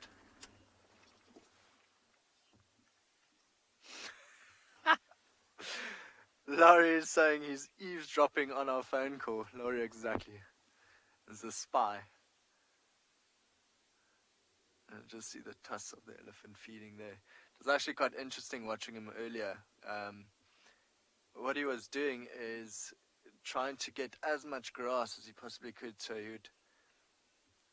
he would go and twist his trunk around and around and around the grass and trying to pull it out and then get as much as you possibly could. So it kind of reminded me of, you know, how people eat spaghetti. They twist their fork into a spoon and then just try to get a lot of spaghetti and like that. Or fancy people. I don't do it like that. I'm one of those that actually cut the spaghetti and then now eat it like that. Now, I once had a girlfriend that absolutely hated that I did that. Anyway, long time ago, spilled milk.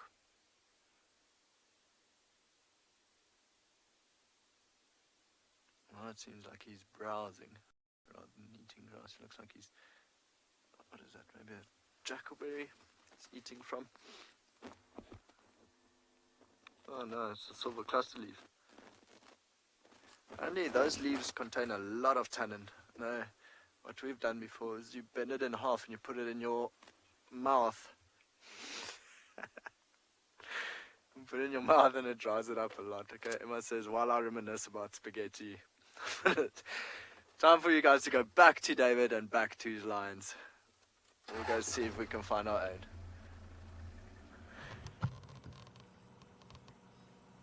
Well, this pride has just jumped up. I don't think there was much of a cause. One of the little ones jumped up and ran, and then instantly the female stood up to make sure there was nothing serious, but now they seem to be relaxing. Just a very good example of how, even though they appear to be very lazy and sleeping, they'll be up in the blink of an eye. if something disturbs them.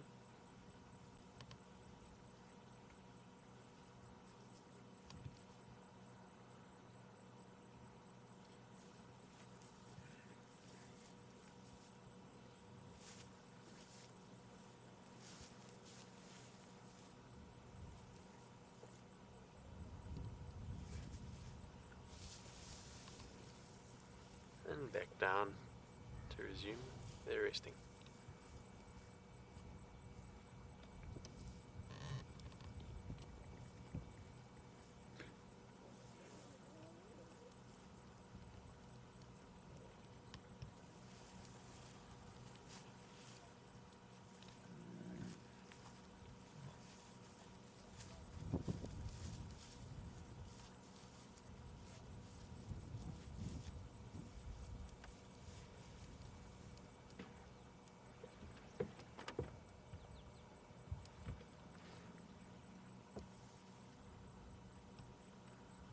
We are downwind of them now, and I can assure you lions aren't the best smelling of creatures.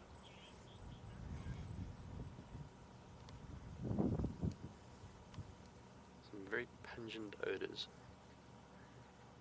Eva, you've commented that that was a bit strange. It was, but normal, like I say. They're always alert and always listening. And when a youngster gets up and runs, then females will instantly react.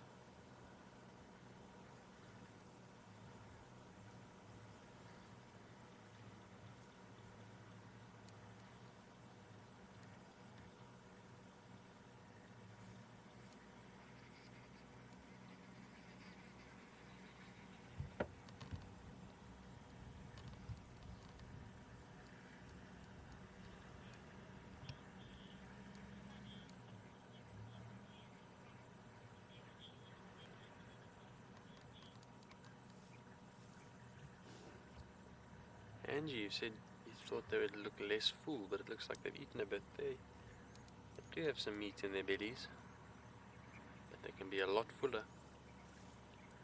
Lions can devour a lot of meat and really look very full.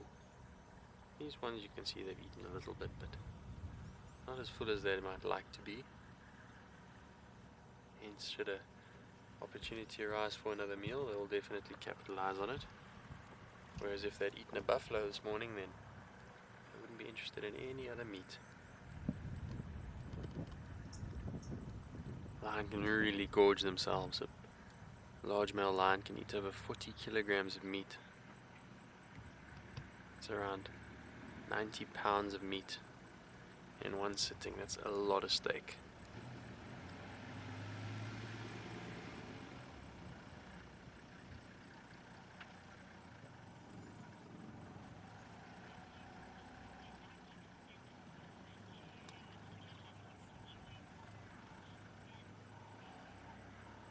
While we sit and smell these lions, we're going to send you over to Dylan, who's got something far better smelling in Tswalu.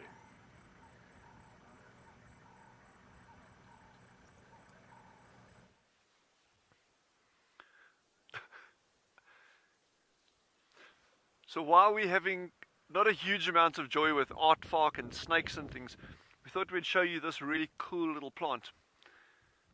So this little guy is called the devil's thorn. We get another one here, and not to be confused with, called a devil's claw. The devil's claw has got a large seed pod. It can be the size of my hand.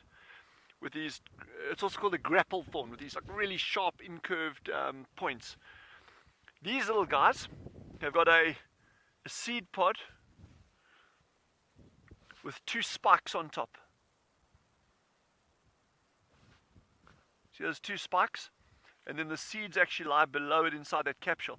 And the idea here is if an animal comes walking along, or a person, you know, whether you're barefoot or with shoes, you walk, you step on top of that, and it actually sticks underneath the hoof, or the pad of the paw, or your shoe, and then you carry on walking, and it wears the bottom off, and then the seeds fall out, and then it can carry on growing. So that's just one interesting thing. They're actually pollinated by solitary bees. So you get this beautiful tubular flower, and there's something really cool going on here. because as we're speaking, there's a little insect inside there. I don't know if we're actually going to be able to see it, but there's a little fly right inside the tube of this one here. And he's tucked himself so far down the back there, and it's minuscule. So if you can't see it, you're just going to have to take my word for it, which is quite dodgy, but go trust it. So that's really cool to see. And then the other thing, and Jandro's been kind enough to lend me his water. So the other thing, that this plant is frequently used as a soap. And you just take a couple of leaves, just add some water. I thought you said this was water. And you can crush them up, and it makes this beautiful slimy, you can see it there, lovely slimy, yeah, and it's actually really good for washing your hands. Look at that, it's like soap. Cool, eh? So yeah, so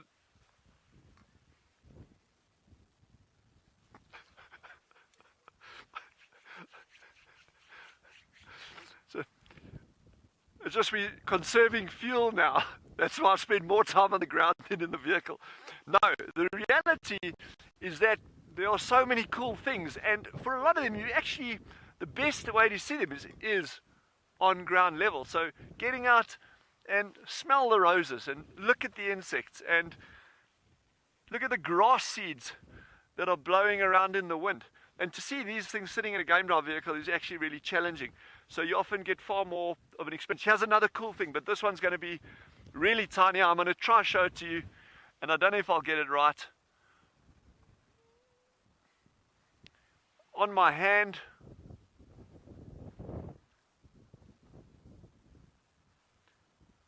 I don't know if any of you can see it there. It's just popping out. There you go. That is called a velvet wasp.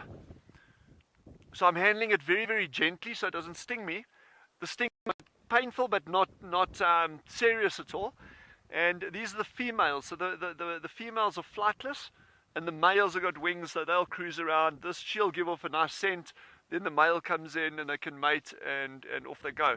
But yeah, so just by lying down here on the ground at one little clump, see the things that are happening around us. You know, there's little insects pollinating, there's wasps cruising around, you know, there's the medicinal uses of these plants. So yeah, there's a lot of life out here, but you've just got to take the time to get down close.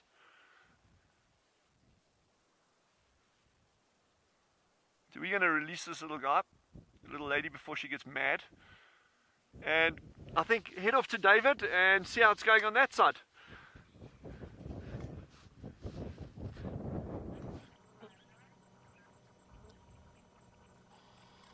From the small to the big, we are still here. These magnificent lion.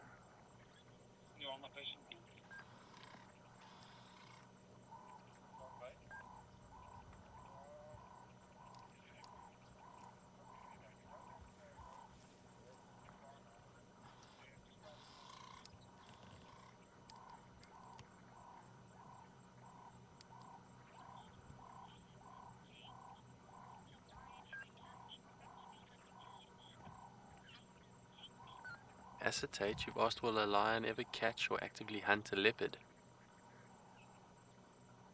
And the answer is yes, it can happen.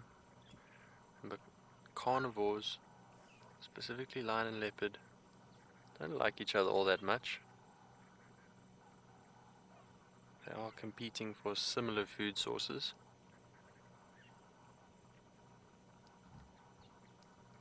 And just instinctively, they will take the chance to maim or even kill each other if the chance arises.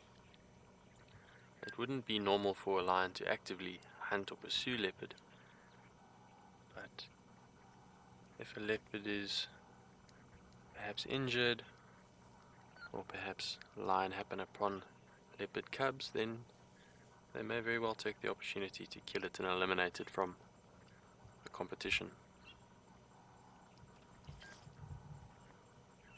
I've never seen it happen, but I have read about it.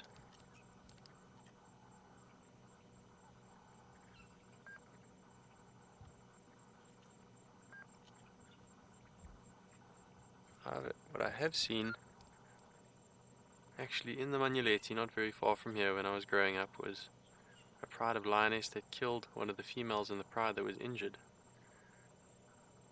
It was rather unusual, but I do remember that clearly. I'm not sure if it was a lioness from their pride. Perhaps it was a lioness from another pride. That would have made more sense. Generally an injured pride member will be looked after. Perhaps it was a lioness that was injured and couldn't keep up with its own pride and wandered into another pride's territory, and the lionesses of that area decided to kill it, and they actually ate a bit of it, which was interesting. Still got photos of a half-eaten lioness. Very interesting. We don't fully comprehend and understand the dynamics of these predators. We have come a long way in research, but a lot of it still remains a mystery as to why they do certain things.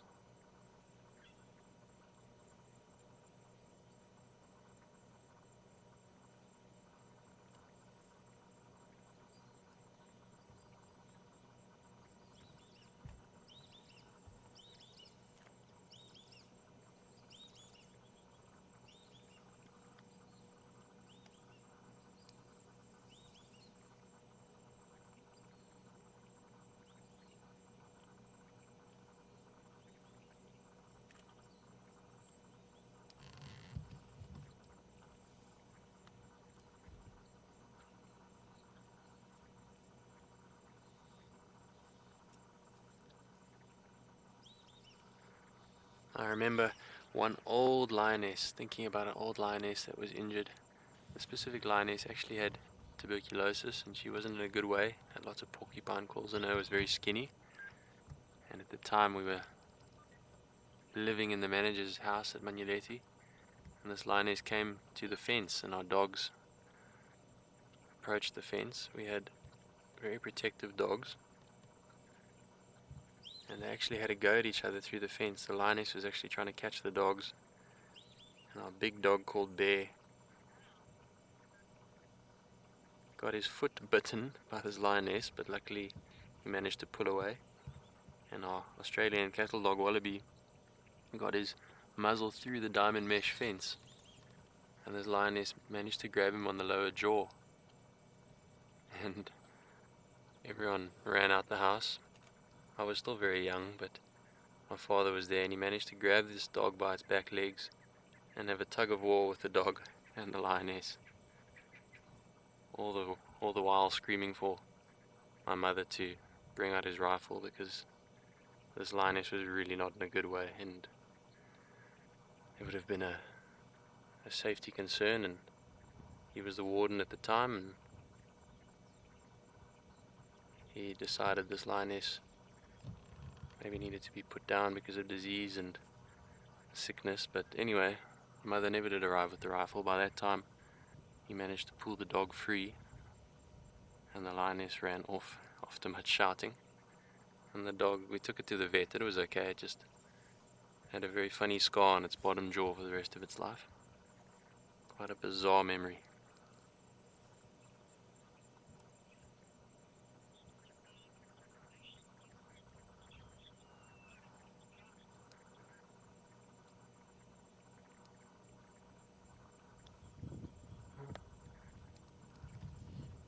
Gonna sit here a little while longer, see if these cats might get up and start making a move. While we do that, let's send you over to Tristan, who's on a roller coaster of a drive.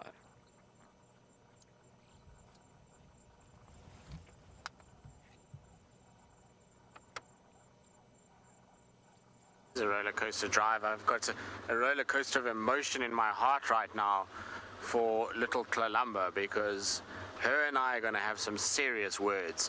She's just been found, if you can believe this, pretty much on the Manyuleti boundary and Buffelshoek, which is so far from where she normally goes. I have no idea what she's doing there, why she's there, and is marching north apparently. She's not in going south, back this area. She's just hanging around, and that explains a lot. It's why we've just not been seeing her since the last time she was seen on the dam camera, and we tracked it all the way to Sydney's dam. And I said to BK that day, I remember tracking, and we lost the tracks, and I thought maybe she's in the block here, or maybe she's gone into Buffelshoek because they had dragged the road with tires. And it obviously is, that's where she's been. She's just been hanging around in Buffelshoek, and it makes me wonder if she wasn't the leopard that was calling that day when the lion chaos was happening at the gate, and there was a leopard seen. I wonder if it wasn't her that was seen. But I mean, it is very far from her normal area, and I wonder, Debbie, I don't know. I mean, we know that there's been this other male leopard, the one that I saw the other night. He's been hanging around that exact same area. And obviously we know Mulawati's around, but I wonder if it's either she's mating and that's what's taken her up there, or she's petrified for her life from Mulawati and is trying to run away from him and is trying to go north, and then is bumping into other leopards and just going north and north and north, which is not good for us. It's not a good thing at all. We're just bleeding all of our females at the moment. We have no female leopards really that are central to Djuma, which is really not nice. We all got them all around us, but they're not here. And it's interesting to see what is happening with Thandi, particularly with cubs, because we theoretically think it's either Tingana or Mulawati, but what doesn't make sense to me with that particular scenario is that she's moving them to Torchwood and off of Djuma, away from everything that's going on here. And that's weird, because it seems like Mulawati is walking the whole of Djuma and is not discriminating as to west or east, and therefore she should have all her old den sites, if it is Mulawati's cubs, should be absolutely fine to use. And if they're Tingana's, well, then she should be more north than what she is at the moment. So I have no idea, unless there's another skittish female running around here that we're not seeing. But it's not like we're picking up female tracks, so I don't think that's the case. It's weird. I'll give you an idea of how far she is now.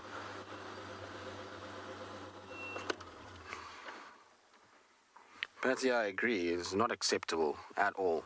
Naughty, naughty, naughty. All right, so this is the map of that I will use. Essentially, this one here, this like kind of weird shape, is Djuma. This blue dot is where I am at the moment. Now, normally, she hangs around the middle section over here, which is Gallagher and Viatella, and she kind of uses this area a little bit up to Tambuti Dam and goes across towards Buffelshoek Dam. So it's like this is kind of Kalumba's section. She was just found over here where that grey circle is. So, I mean, it's a long way from where she is. She's mobile at the moment now, apparently more east, sorry. So she's going like this. Hopefully she's going to turn and come back to us, but she is far north in Buffelshoek at the moment, which is very, very, very odd. And the reason why I'm sure it's her is because one of the guys that's saying it's her has seen a lot of her. Yours has been here for a long time. He knows Kalamba very well, and he wouldn't have said it's her unless he had made sure. So I'm pretty sure that's where she is. It's not good, though, for us at all. It's really, really not ideal. I don't know what's causing such an upset with our females, but maybe it's the addition of these two new boys that have arrived. And I say Mulawati's new, I mean, maybe he's just expanding more than ever now, and this other male, maybe that's just unsettling the girls that were here and they don't know them, and so they're just trying to kind of move and stay safe at this stage. But not good, not for us at least.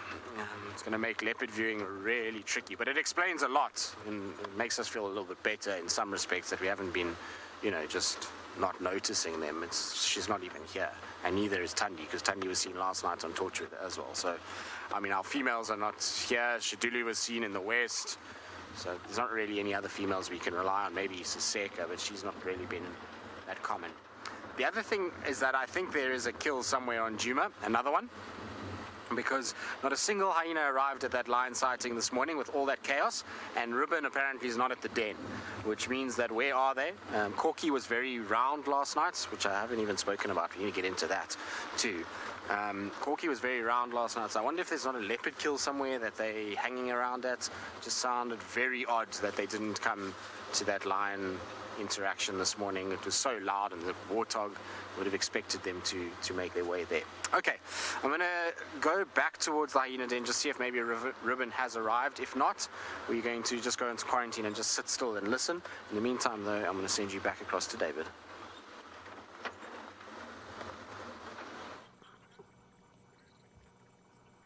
Well, I hope Tristan manages to get a little look at either Ribbon or the youngsters.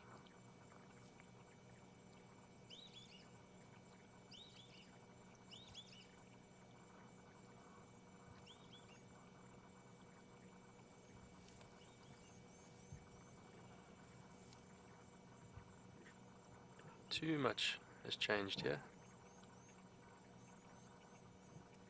But you hear that lovely little grunt that female gave.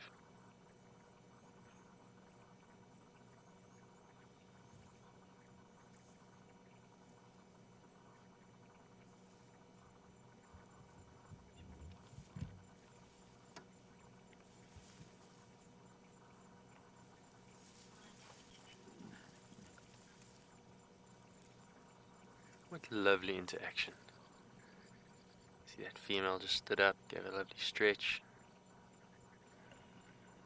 Came and nuzzled the other female. This is reaffirming bonds. Pride like this is only strong when they're together, and they constantly reaffirm their bonds and their connection together. Especially with what they're doing now. This is called allo grooming. They'll often groom each other. Once again, reaffirming that bond that keeps them strong and as a unit.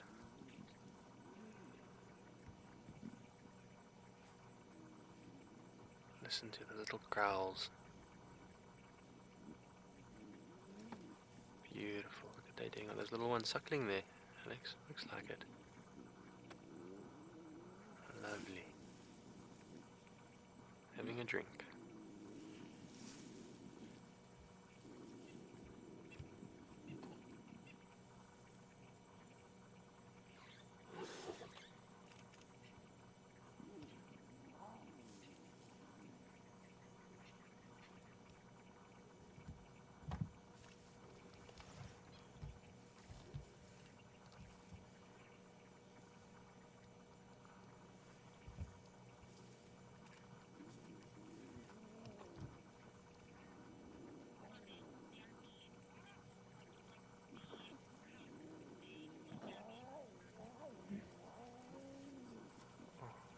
Shame. They were having such a nice drink and our mom stood up.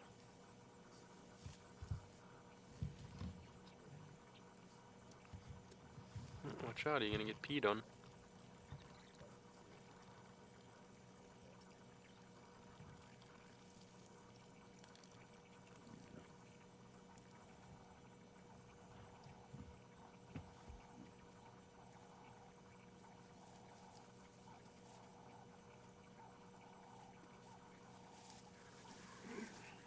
Gabby, you've asked, will that warthog meal that they had help with their mange?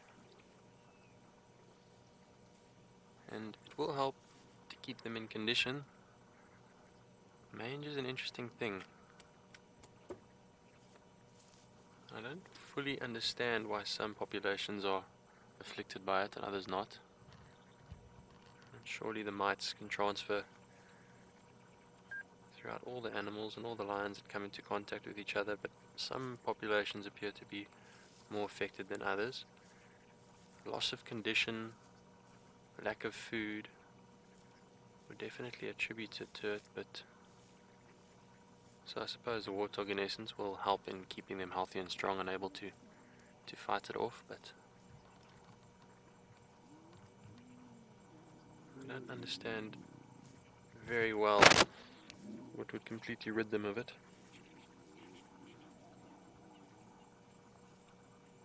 Just something you see in some populations and then it goes away and might reoccur later. But to answer your question about food, yes, food will definitely contribute in allowing them the energy required to fight against the parasite.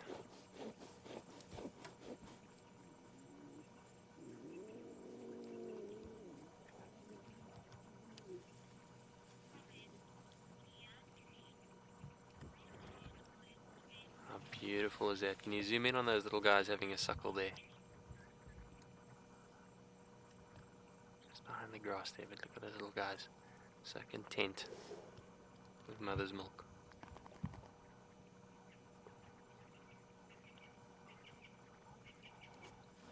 Speaking of food, Leandre, you've asked what is a lion's favorite prey. Is it perhaps a warthog because it's very easy? And a warthog doesn't generally feature on the top of a lion's menu. Especially prides like this, they need to get large animals to feed all these bellies. That warthog, by the sounds of it, was purely an opportunistic hunt. Opportunity presented and they went for it. But if a lion could choose and go for their favorites, they'll generally look towards larger animals. For the energy that they expend, they need to get as much meat as possible. So particularly animals like buffalo, perhaps wildebeest. The larger the better. Different prides in different regions tend to specialize in different species. And that obviously depends on the availability of the animal, of the prey species, and what's available. I remember a pride in the Manuleti just over the border that used to specialize in giraffe, which is sometimes not common among lions, so everywhere is different. But to answer your question, they'll take what food they can find. Well, it sounds like there's some interesting insects on the ground, so let's send you over to Dylan and see what he's found.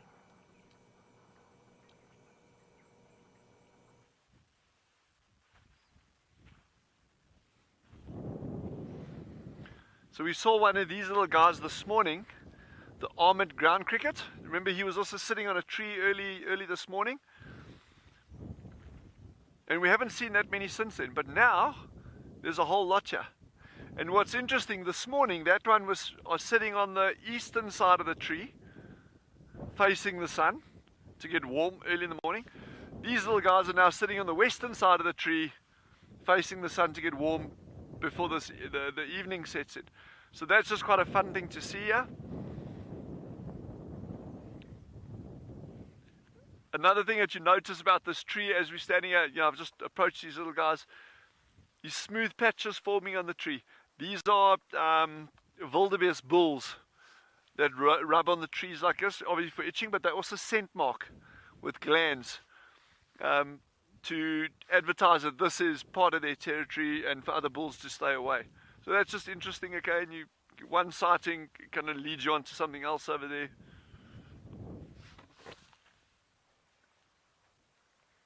Shame. I feel sorry for these little guys because with this cold front on the way in, we are expecting down to -4 degrees centigrade. I'll have to work that out in Fahrenheit. But we are expecting super cold weather and maybe even frost, and things like this are going to take an absolute knock, and they do, when you get this cold weather moving in. So spare a thought for them when you snuggled up in bed tonight and nice and warm. These little guys aren't.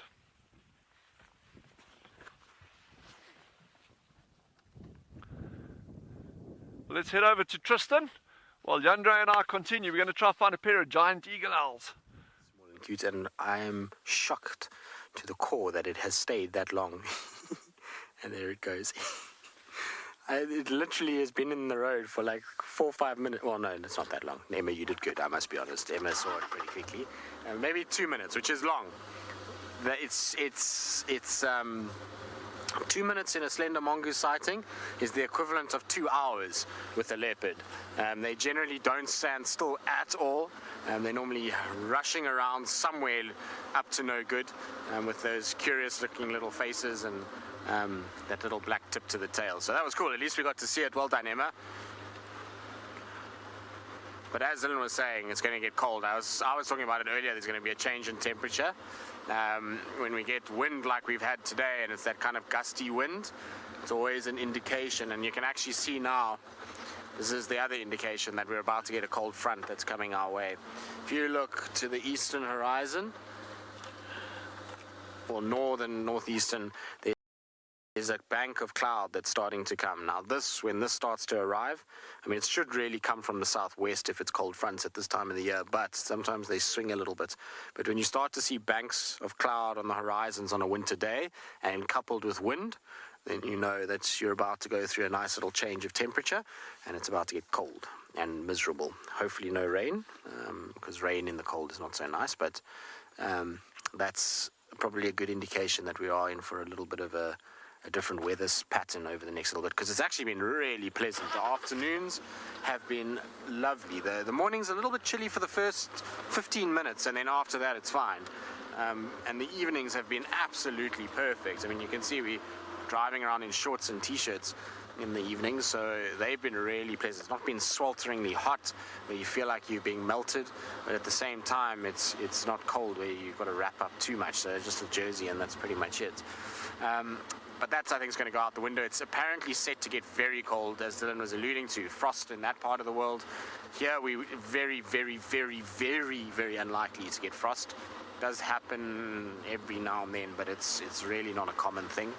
And so, you know, the temperature's going to plummet if that's the case, and it's not pleasant at all when you get those conditions. I'm pretty sure Dylan is not excited for the frost. For anyone that has never spent time in that part of the world, you won't understand the delightful cold that comes into that area. It is quite special. While I haven't been in Tswalu itself, I have been in that immediate area, and I know how cold that place can get when a cold front rolls through. And so one needs to brace for that, brace for impact. We're lucky here, we really don't get it nearly as bad as they do. The Lowveld is one of the best places in South Africa in terms of a winter. Our summers are not great because it gets super hot and it can be sticky, but the winters are just absolutely perfect. They do get a little cold in the mornings, but it's not bad at all. We get most days are around 25 degrees Celsius, which is very, very pleasant. It's like the average, 25, 26. So. All right, so we're going to try and find a last-minute leopard. I'm not sure what leopard, but a leopard. I mean, we're going to have to make this leopard. I'm going to have to start dressing somebody in a onesie and make them walk across the road back and forth so we can pretend like we're seeing leopards, because at this stage there's none around. But while we try and see if we can magic one out of a hat, let's send you across to Dylan with an owl.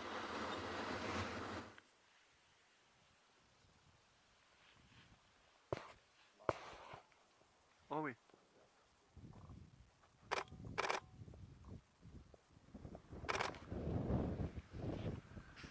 So we've just managed to get a giant eagle owl. Super, super, super lucky. Yandre and I, we came through this area about 3-4 days ago just on a trial run, and we got a pair here.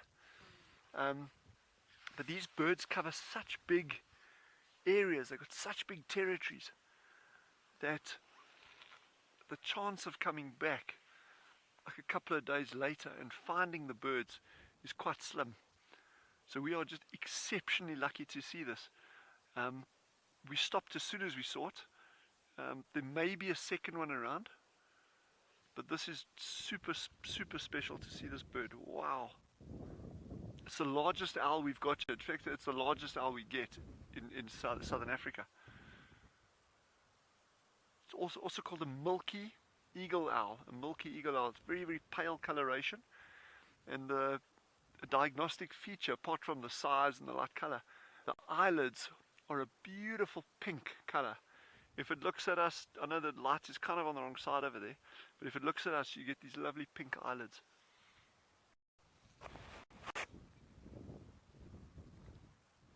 I can't believe we came across these birds now. This is just amazing, man.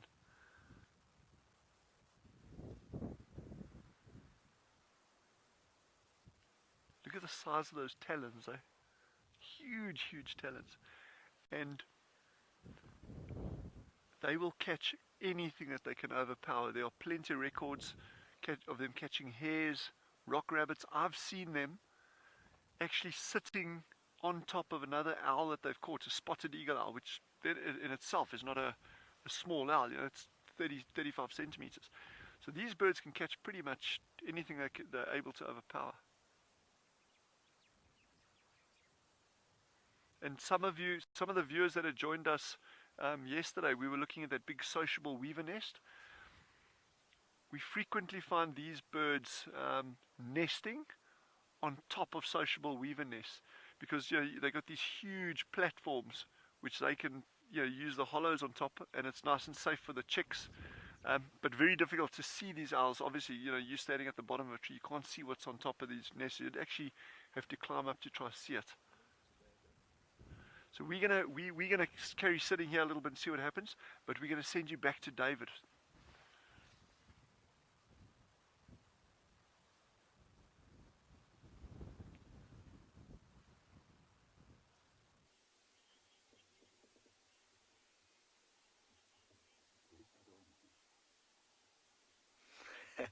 So we've been sitting here just listening to hear if we can hear this young male lion calling, because often what he does is just like, that sad call that he does. Then we found this jackal, and it looks like actually two of them, but they are hunting. So when we just found it, it was pouncing through the grass, up and down, up and down. You could just see it literally going higher and then back down. It's looking for maybe a small rodent that it might have heard in the grass. There goes the one, and then the other one will join it now. So this is a monogamous pair that live in the clearings here. Both black-backed jackal. Oh, I just stopped right where the pole was in the way. Actually sniffing the car now. Let me see. They're going straight towards the wildebeest. Not to worry, they're not going to hunt the wildebeest. This is just their territory. Actually, does that work for your own? Stop like that. Always moving at a trot. So quite an interesting track to see. The tracks are always on top of each other. They directly register. So the one track would be on top of the other one, because they move at a trot. But beautiful little animals.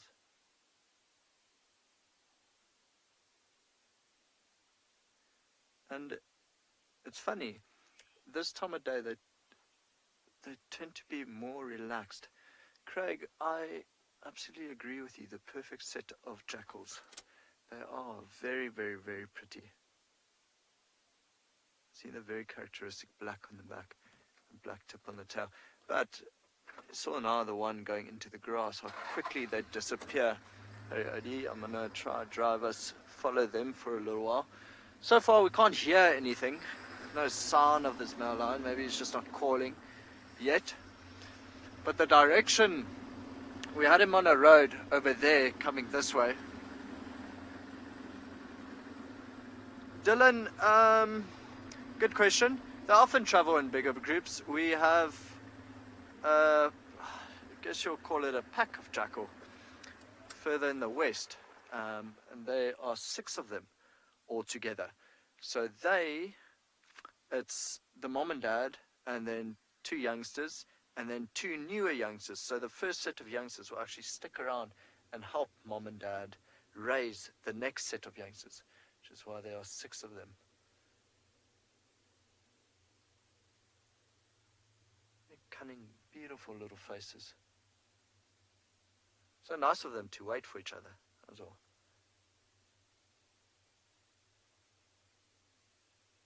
I was hoping that one would go into the grass again after, I don't know, something to hunt, maybe a small rodent, and you could see them bouncing, like jumping up and down. That's absolutely that dog-like hunting behavior. Foxes do exactly the same.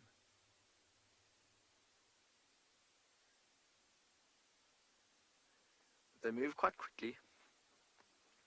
Let's follow them for a little while they're running down the road.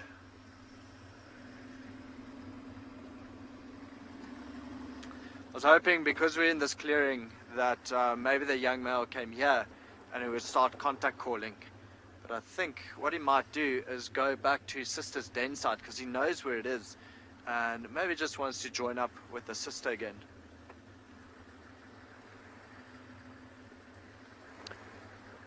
Emma is saying everyone is loving this, and you guys rarely get to see jackal. So, oh, there's a huge warthog. Look at the size of that thing. He would definitely take out a jackal. He's only got, so he's got both top tusks and then only a bottom left tusk and not the bottom right tusk.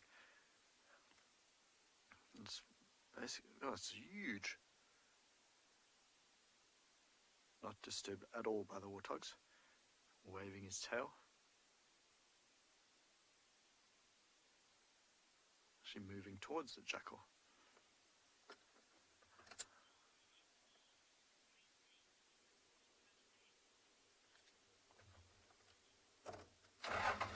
Turns out Marcel is sitting in final control with Emma, and he's waiting for these animals to run away. Thanks, Marcel. Thought we treated you quite nicely here at Ngala. Now he wants the animals to run away.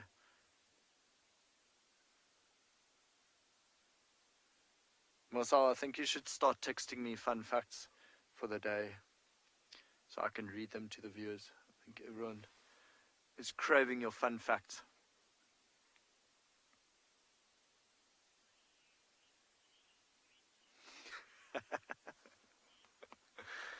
Okay, apparently I'm reconsidering my friendship with Marcel. So, while I do that, I'm going to send you back to David and the lions. There they go.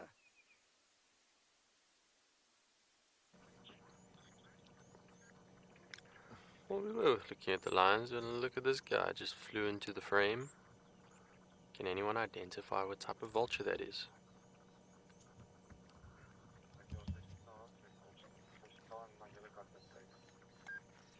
No doubt.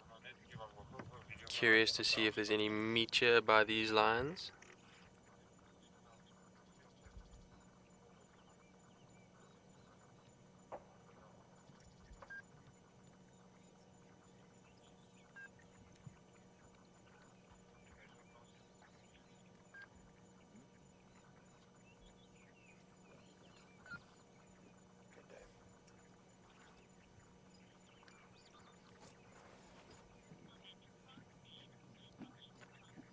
Francie, you hit the nail on the head. It is a hooded vulture. Barbara and Moses, you seconding and thirding, that is indeed a hooded vulture.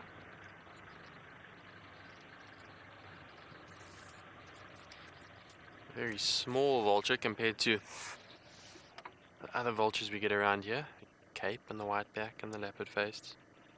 It's got a very slender bill, as you can see. And that bill lends itself to being able to get into the nooks and crannies of a carcass.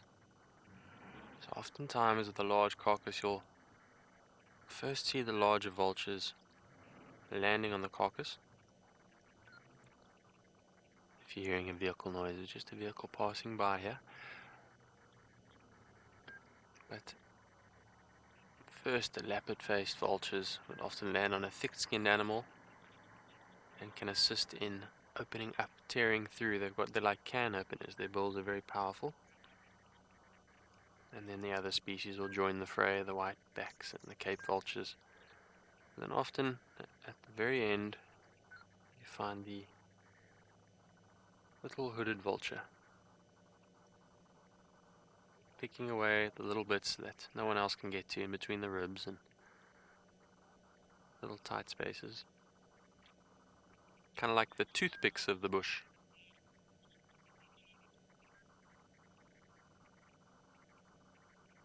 It is a funny looking thing, isn't it?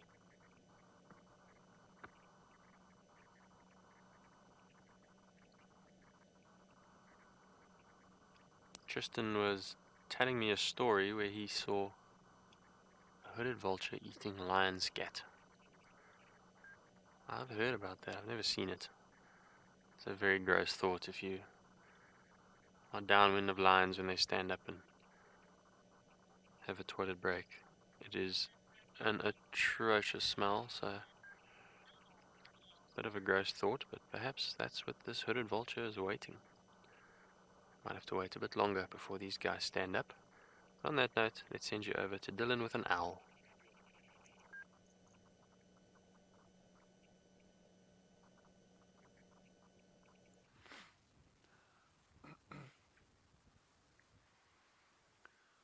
So we've just repositioned ourselves now so you can get a better view. This is one of the most amazing giant eagle owl sightings I've had in a long time. Just so relaxed. You're getting this soft, gorgeous light coming through those massive talons, preening itself. So he's like waking up for his day is only starting, where ours is kind of winding down now.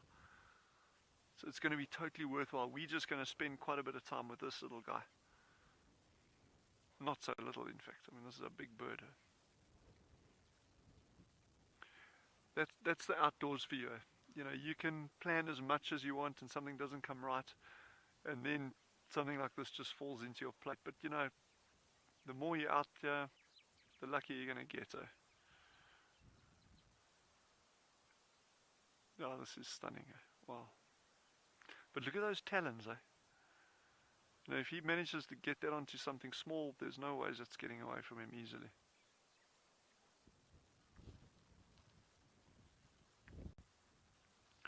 Surely, to my knowledge it is, but I stand to correction on that, and I'd be very, very happy to check that up for you. But it's certainly the largest owl that we've got in these regions. I mean, these are massive birds. The next largest is what we call a Cape Eagle owl. They don't occur on Tswalu, but they do occur over a wide area of South Africa. In fact, in the mountains close to Djuma and Ngala, there's mountains down there, and there's records of Cape Eagle owls from that area as well.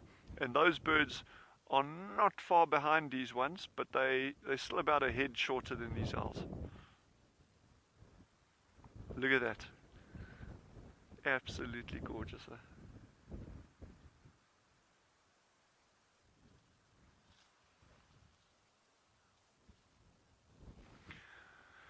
So remember, this owl stands about 50 centimeters in height. So half a meter in height, to give you some idea. That's a large bird.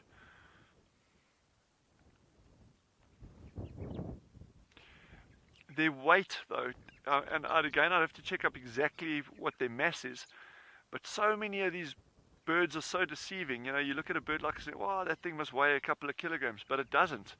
You know, I'd be surprised if that bird even weighs a kilogram. You know, like I say, I can check exactly what the figures there are. In fact, I could do it right now. You guys just keep watching, and you know, even if we go to another link, I can feed back in later. But I'm just going to check up quickly for you guys.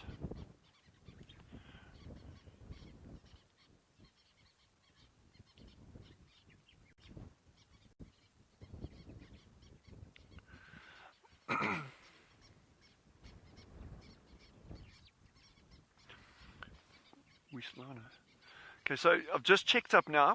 The males can actually get to 1.7 kilograms, and the females to over 2 kilograms. That's a big bird, eh? And they get up to 60 to over 50 centimeters, so 60 centimeters in height. That's huge, yeah. And they reckon the female's about 10% larger and 30% heavier than the males. So it's obviously difficult for Yandre and myself to try to decide if this is a male or female, you know, when there's not two of them sitting next to each other. But that's a big bird.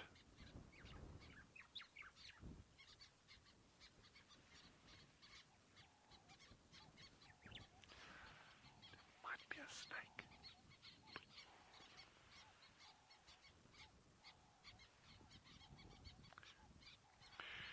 So in our area, they'll be catching a lot of things like hares, and not just the normal hares, you know, the ones that look like a rabbit, but we've got ones here that almost resemble a miniature kangaroo, and we call them spring hares. They're also rodents, and they come out at night, but I've seen them eating other birds, including owls. down in the Lowveld, Ngala, Djuma, those areas, they'll even catch things like, baby warthogs. They have been recorded catching baby warthogs, monkeys even, at night. So they got a huge diet. Obviously things like insects and that as well, scorpions. It's not unusual for them to eat that as well. So they got very, very broad tastes. But this is so special seeing this bird like this. Oh, wow.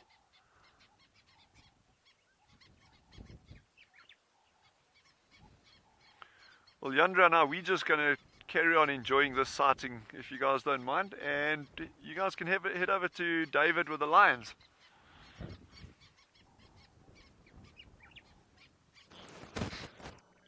That is very cool about the eagle owl. A very unique sighting.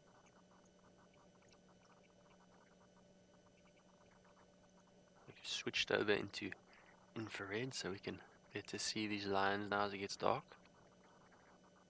The sun is set and it's rapidly growing darker.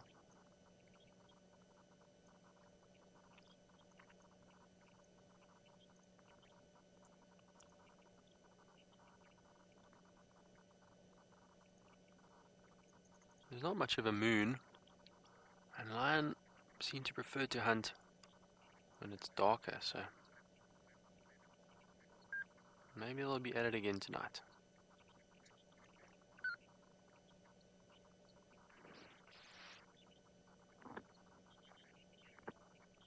See the crescent of that moon just peeping through there.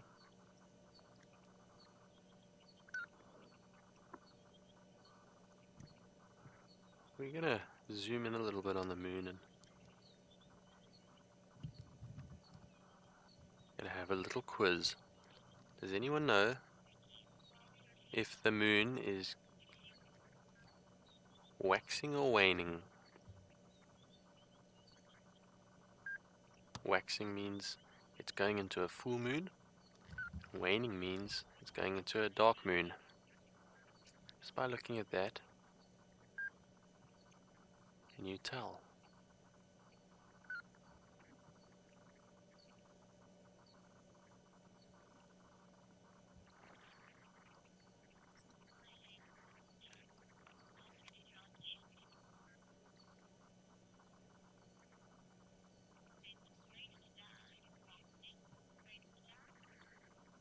Grateful Dad, you've got it. The answers are in. It is waxing, meaning it's going into a full moon. Well, I know that. Whatever's happening on the bottom left is what's happening. So if the piece of the moon you can see is on the bottom left, then it means it's growing, it's waxing. If the bottom left is the dark piece and the moon is on the right, then it means it's waning, it's going away. So this is the beginning of the full moon cycle. So if you've had a very rough time after lockdown and you wake up a couple weeks late and you're a bit disorientated and unsure of what the time is, and you look up at the moon, you can remember that little neat and helpful trick to know what cycle of the moon is occurring.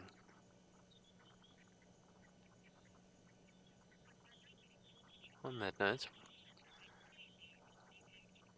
let's send you over to Tristan, whose hyena are going crazy, perhaps because of the moon.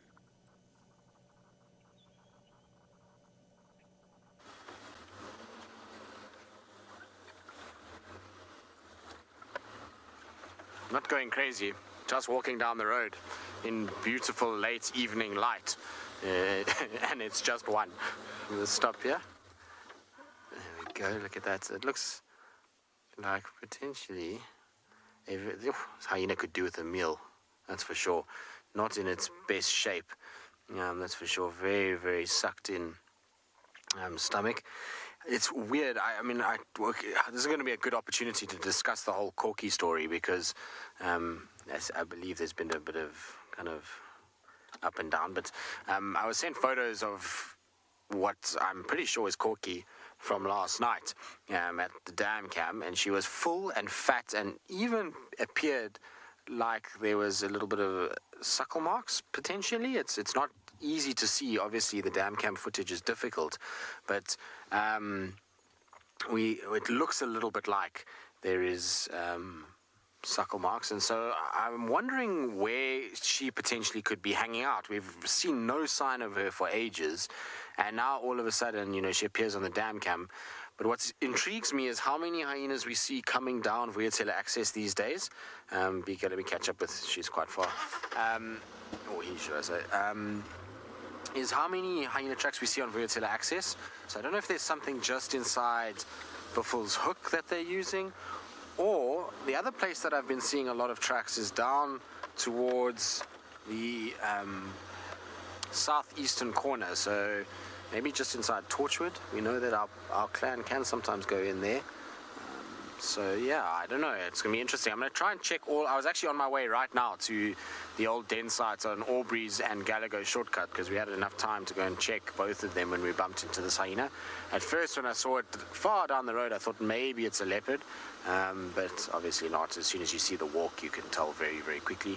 A leopard has a very different walk and obviously a white tip to the tail, which is very diagnostic for them and easily spotted. So it's definitely not that, but it's just interesting to see the movements of them. I'm sure there's... Now, some of you are saying this is cacao, but you're not no proper confirmation just yet. I'll take your word for it. I'm not very good with the hyenas, to be honest with you. It's far more the department of Lauren and Trish and Jamie. Those three were always the hyena girls. The rest of us, well, didn't spend nearly as much time with them as they did. So I spent a lot more time with spotted cats rather than spotted hyenas, that's for sure. I always like kind of watching them, and I always find, actually, if you're having a tough time and not seeing many predators, following hyenas can always be a nice thing. It can lead you to... Just you're confirming that it's cacao. Well, there we go. That's good news. I was going to say that it's one of those things where following them can sometimes lead you to random stuff. You never know. The hyena that was bolting around the other day and chasing, and we weren't sure what it was, ran in this direction too. So you never know. Maybe something's going on in this area, and it will be worth checking. But don't you love their amble as they go? And it is unbelievable how much or how far they will actually travel. These guys during the course of the night. If you come out in the morning, every single road on this property will have one hyena track from the night at least, if not multiple ones in the case of Le Monster. But it's getting very dark, so we're going to have to go into infrared. BK, are you ready? BK is ready, and we're going to go into our infrared right now.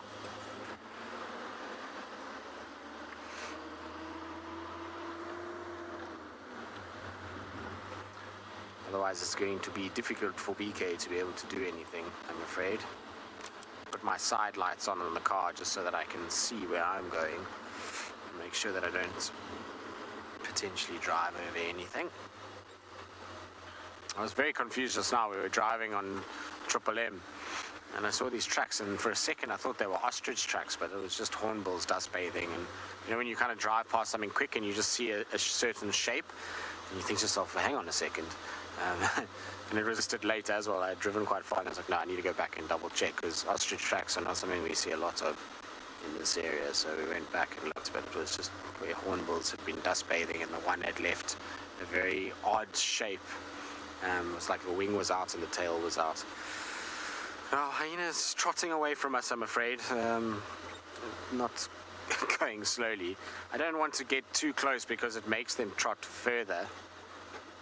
And so I just want to keep my distance a little bit and not make them obviously have to run too much. It's using energy that this hyena evidently needs, given its size of its belly. It's missing Kalamba too. Okay, we have had our sunsets already. It's getting dark here. We're in infrared. But Dylan, we're at Tswalu in the Kalahari. Well, their sun is just setting now, and so he's gazing upon a beautiful sight.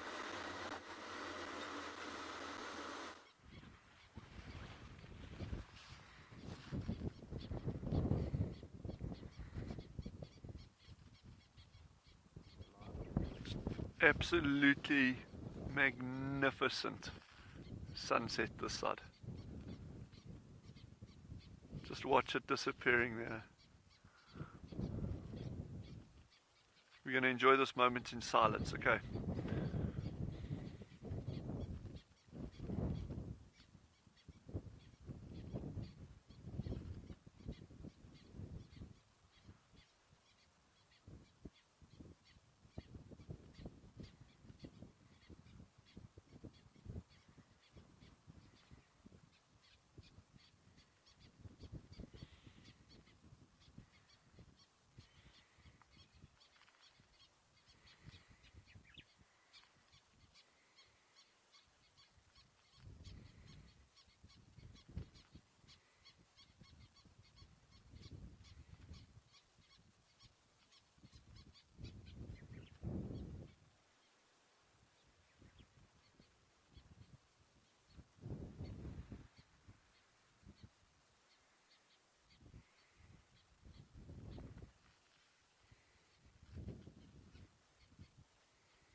Bravo, I can't agree with you more. That is just, this is the kind of thing you live for.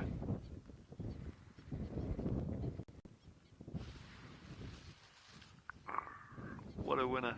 Eh? Africa at its best.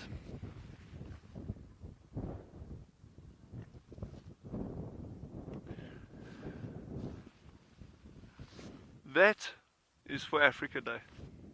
The best. Absolute best.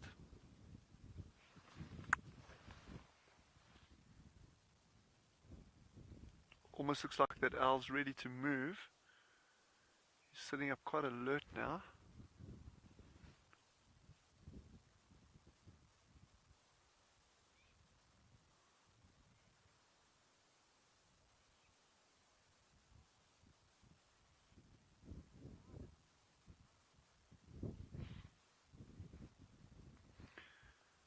And Yandre and I, we're just going to sit here and enjoy owls, amazing African sunsets. But in the meantime, head over to Ngala, and they've got quite a cool giraffe sighting that side.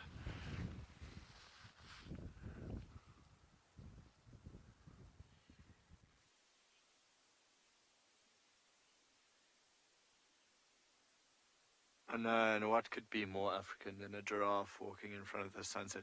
And that's literally what we've been waiting for the entire time. But I don't really know what's wrong with this young giraffe. He's been he's been walking around a bush there, and it's like he dropped an earring or something. And then I think there might have been a snake in the grass there or in the tree, because something gave it a fright, and he just ran to the left. As you can see, quite nice now, the silhouette against the open sky behind him.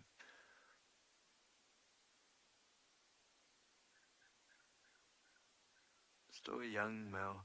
Owen was commenting that Emma's asking if giraffe traditionally lose their jewelry. Emma, only on Ngala. Owen was commenting earlier that the giraffe looks like he has a short neck. So shame. I feel quite bad for the guy. I think he's still growing into it. Finally walking towards the sunset. It's actually very cool. Even though we're losing light very quickly, it looks quite nice. So he's on the road now. I think he might follow the road. Yeah, there we go. He's going straight in the direction where we go. So those ears are just moving from side to side, just looking for any sound or sign of predators. Actually, wait, I'm going to go a little bit forward. We might catch a very nice little glimpse of him silhouetted against the sun, because he's off the road now, so he's to our left, and the sunset is also to our left, which would be in the west. Yeah, he's playing along, or he was playing along.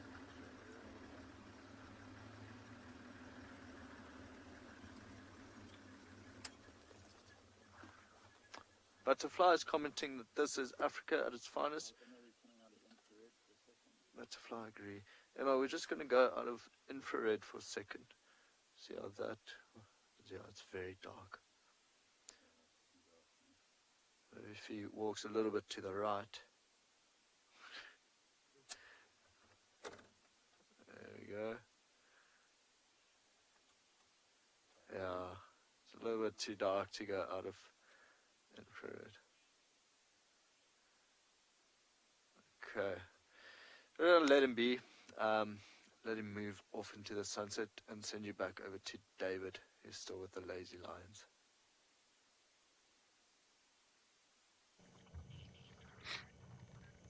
They are still lazy, haven't been doing much at all.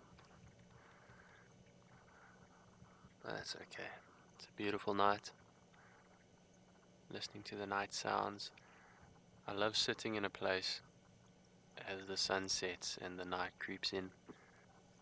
It's obviously beautiful to experience that while you're driving around or bumbling through the reserve, but you just sit in one place and be completely surrounded by nature and watch the sun set, feel the temperature drop, and then listen to the changeover from daytime to nighttime and the insects and the bird life. It's special.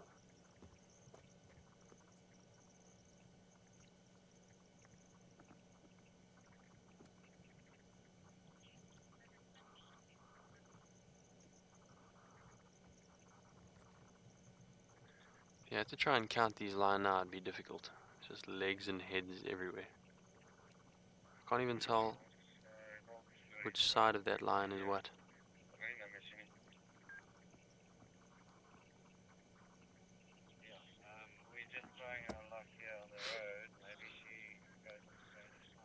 Yeah, and you've asked why do they always have one leg up in the air? It's kind of funny, eh? I think if you watch dogs and cats, domestic dogs and cats lying on their backs, it's also the same. Those back legs don't go flat. They've always got a bit of a bend to them, so naturally they just stay like that.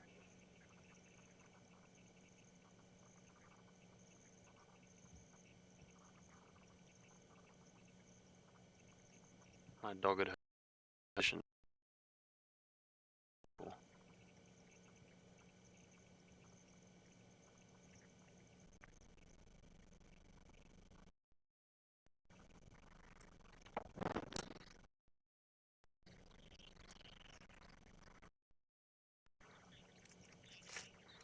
KK, you've asked, is a sleeping pride of lions called the pile?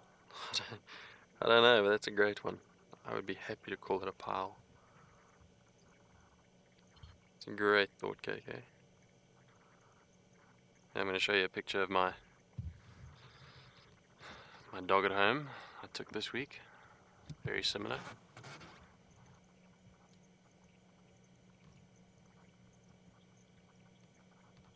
A little bit difficult to see in the IR, but a very similar position.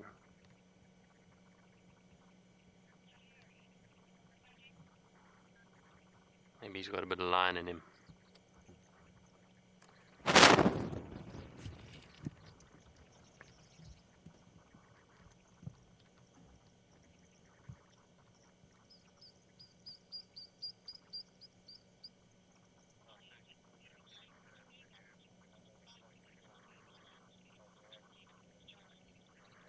Well, hopefully these cats get up and start moving soon, but we'll be here till the end of the drive and hopefully get some action. In the meantime, let's send you over to Dylan, who is out and about.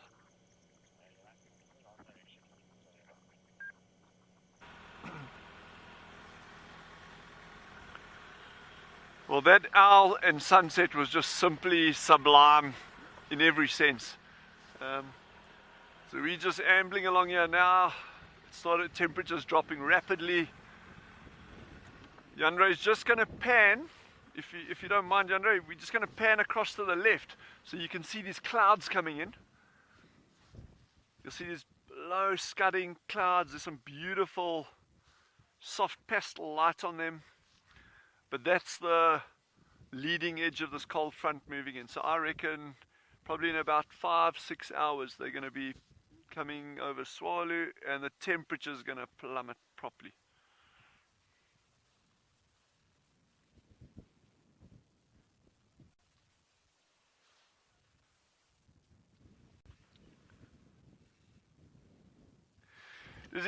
So the reason for that is that we are so far west of Ngala and Djuma. So what you'll find if you link in tomorrow morning, you'll see if you had to come out to Tswalu, it's pitch dark here, and it's already light on their side because they're further east in the country and we further west. So that means when they're already filming and we're still dark, we only link in later as it gets lighter here. But then as it's already dark at Ngala, we've still got a bit of light left on our side. So it's just geographical locations that enable us to have more light, and they got more light in the mornings. Well, good observation, by the way. Very, very observant.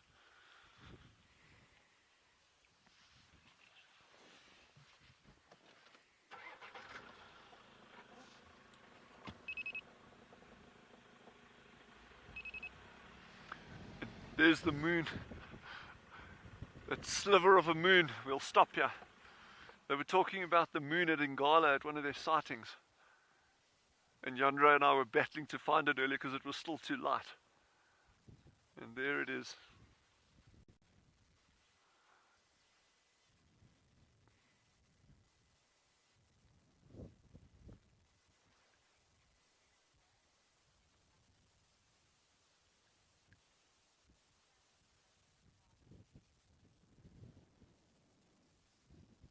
And while we enjoy the rest of our evening here at Tswalu, we're going to send you over to Djuma and they can close off for us.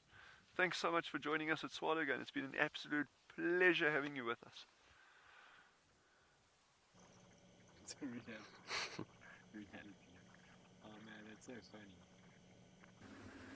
There's absolutely no light left here. It's actually quite amazing because a week ago we would still be driving around now and there'd be a bit of the sunset left. We're just speaking to Owen and we said we are actually rather happy we are not in the Kalahari. So while it's quite chilly here, we're both only wearing one fleece. And I think the Kalahari must be very, very cold. So we left the giraffe towards walking into the sunset and we decided to turn around and start heading back towards camp. While we did so, there was an elephant trumpeting very loud from this sort of area. So we are just driving along slowly. We don't want to anger an elephant herd even more, especially this time of the night.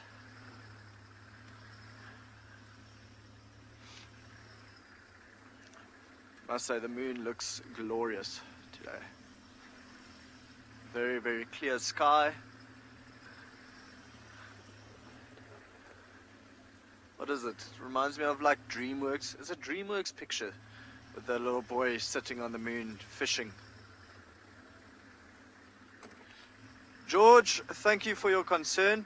I'm not too sure if the giraffe found its earring, but what we'll do, I think Sean will go check there in the morning and see if it's still there, and then we will return it to the giraffe. But thank you for your concern, George. George the giraffe. We could call it the giraffe George. Oh, it's a shooting star. You see it? Missed it. Huge shooting star. What are we going to wish for, Owen? More animals in 4 days' time. Apparently if I tell anyone the wish, it won't come true.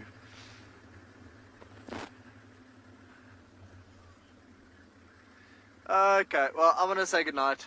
Hope everyone had a phenomenal sunset safari. For now, send you back over to David with his lions.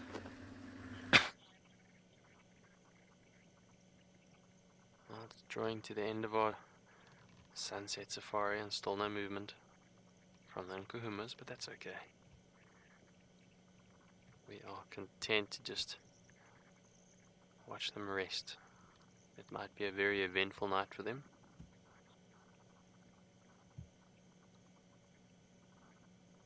So they are making the most of this catnap, get it?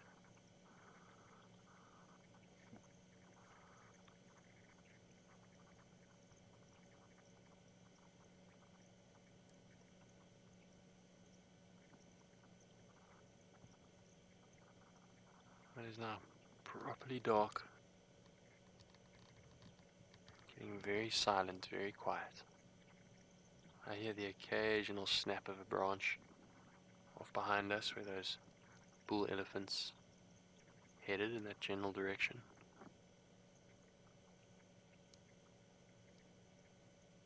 I think Mr. Hooded Vulture is still up in the tree, although I can't see. It's nice and dark. Perhaps you can have a quick look with the infrared.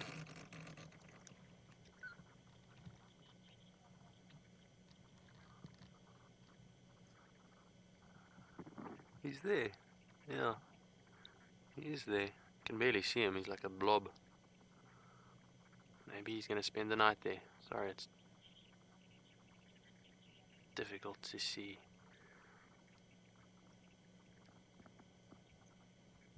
But he is enjoying his perch. He may roost there for the night. If I had to roost there for the night, I'd definitely fall out, but he seems to be stable enough.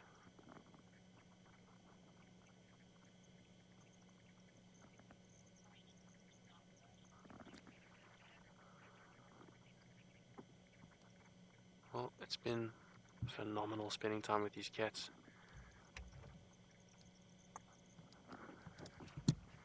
It looks like we're going to have to content ourselves and just listening to the magic of the African night. Once again, thank you for watching. Thank you for your support.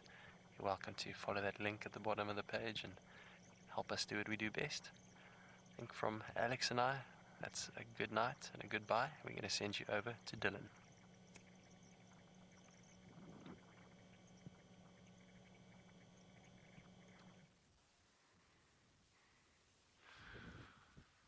Yandra and I said good night already once, briefly from our side, but then we happened across this beautiful roan antelope, just maybe 400 meters down the road from where the owl was. So we thought we'd spend a bit of time here. The light is dropping quickly, but this is an animal that you don't see too frequently in other reserves. So it's really worthwhile just having a quick look at him. I know the light's not good, but we'll see more over the next couple of days. It's the largest, or the second largest antelope that we have here. The largest is eland, and if we're lucky we'll see those as well. But this is something you don't see often, so it's really worth just looking at a bit. Classic stance, black and white face, big horns.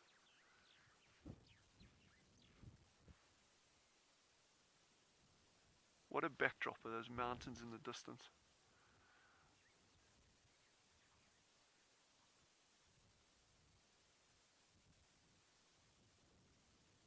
So he's actually a mixed feeder. You'll see he's got his head down. He'll eat grass, but he'll also eat leaves of bushes. So you get a mixed feeder. And you must just, if you see him eating, you'll see he'll go to a bush sometimes, and then he'll go nibble on the ground. So it'll be something to keep our eyes open for going forward.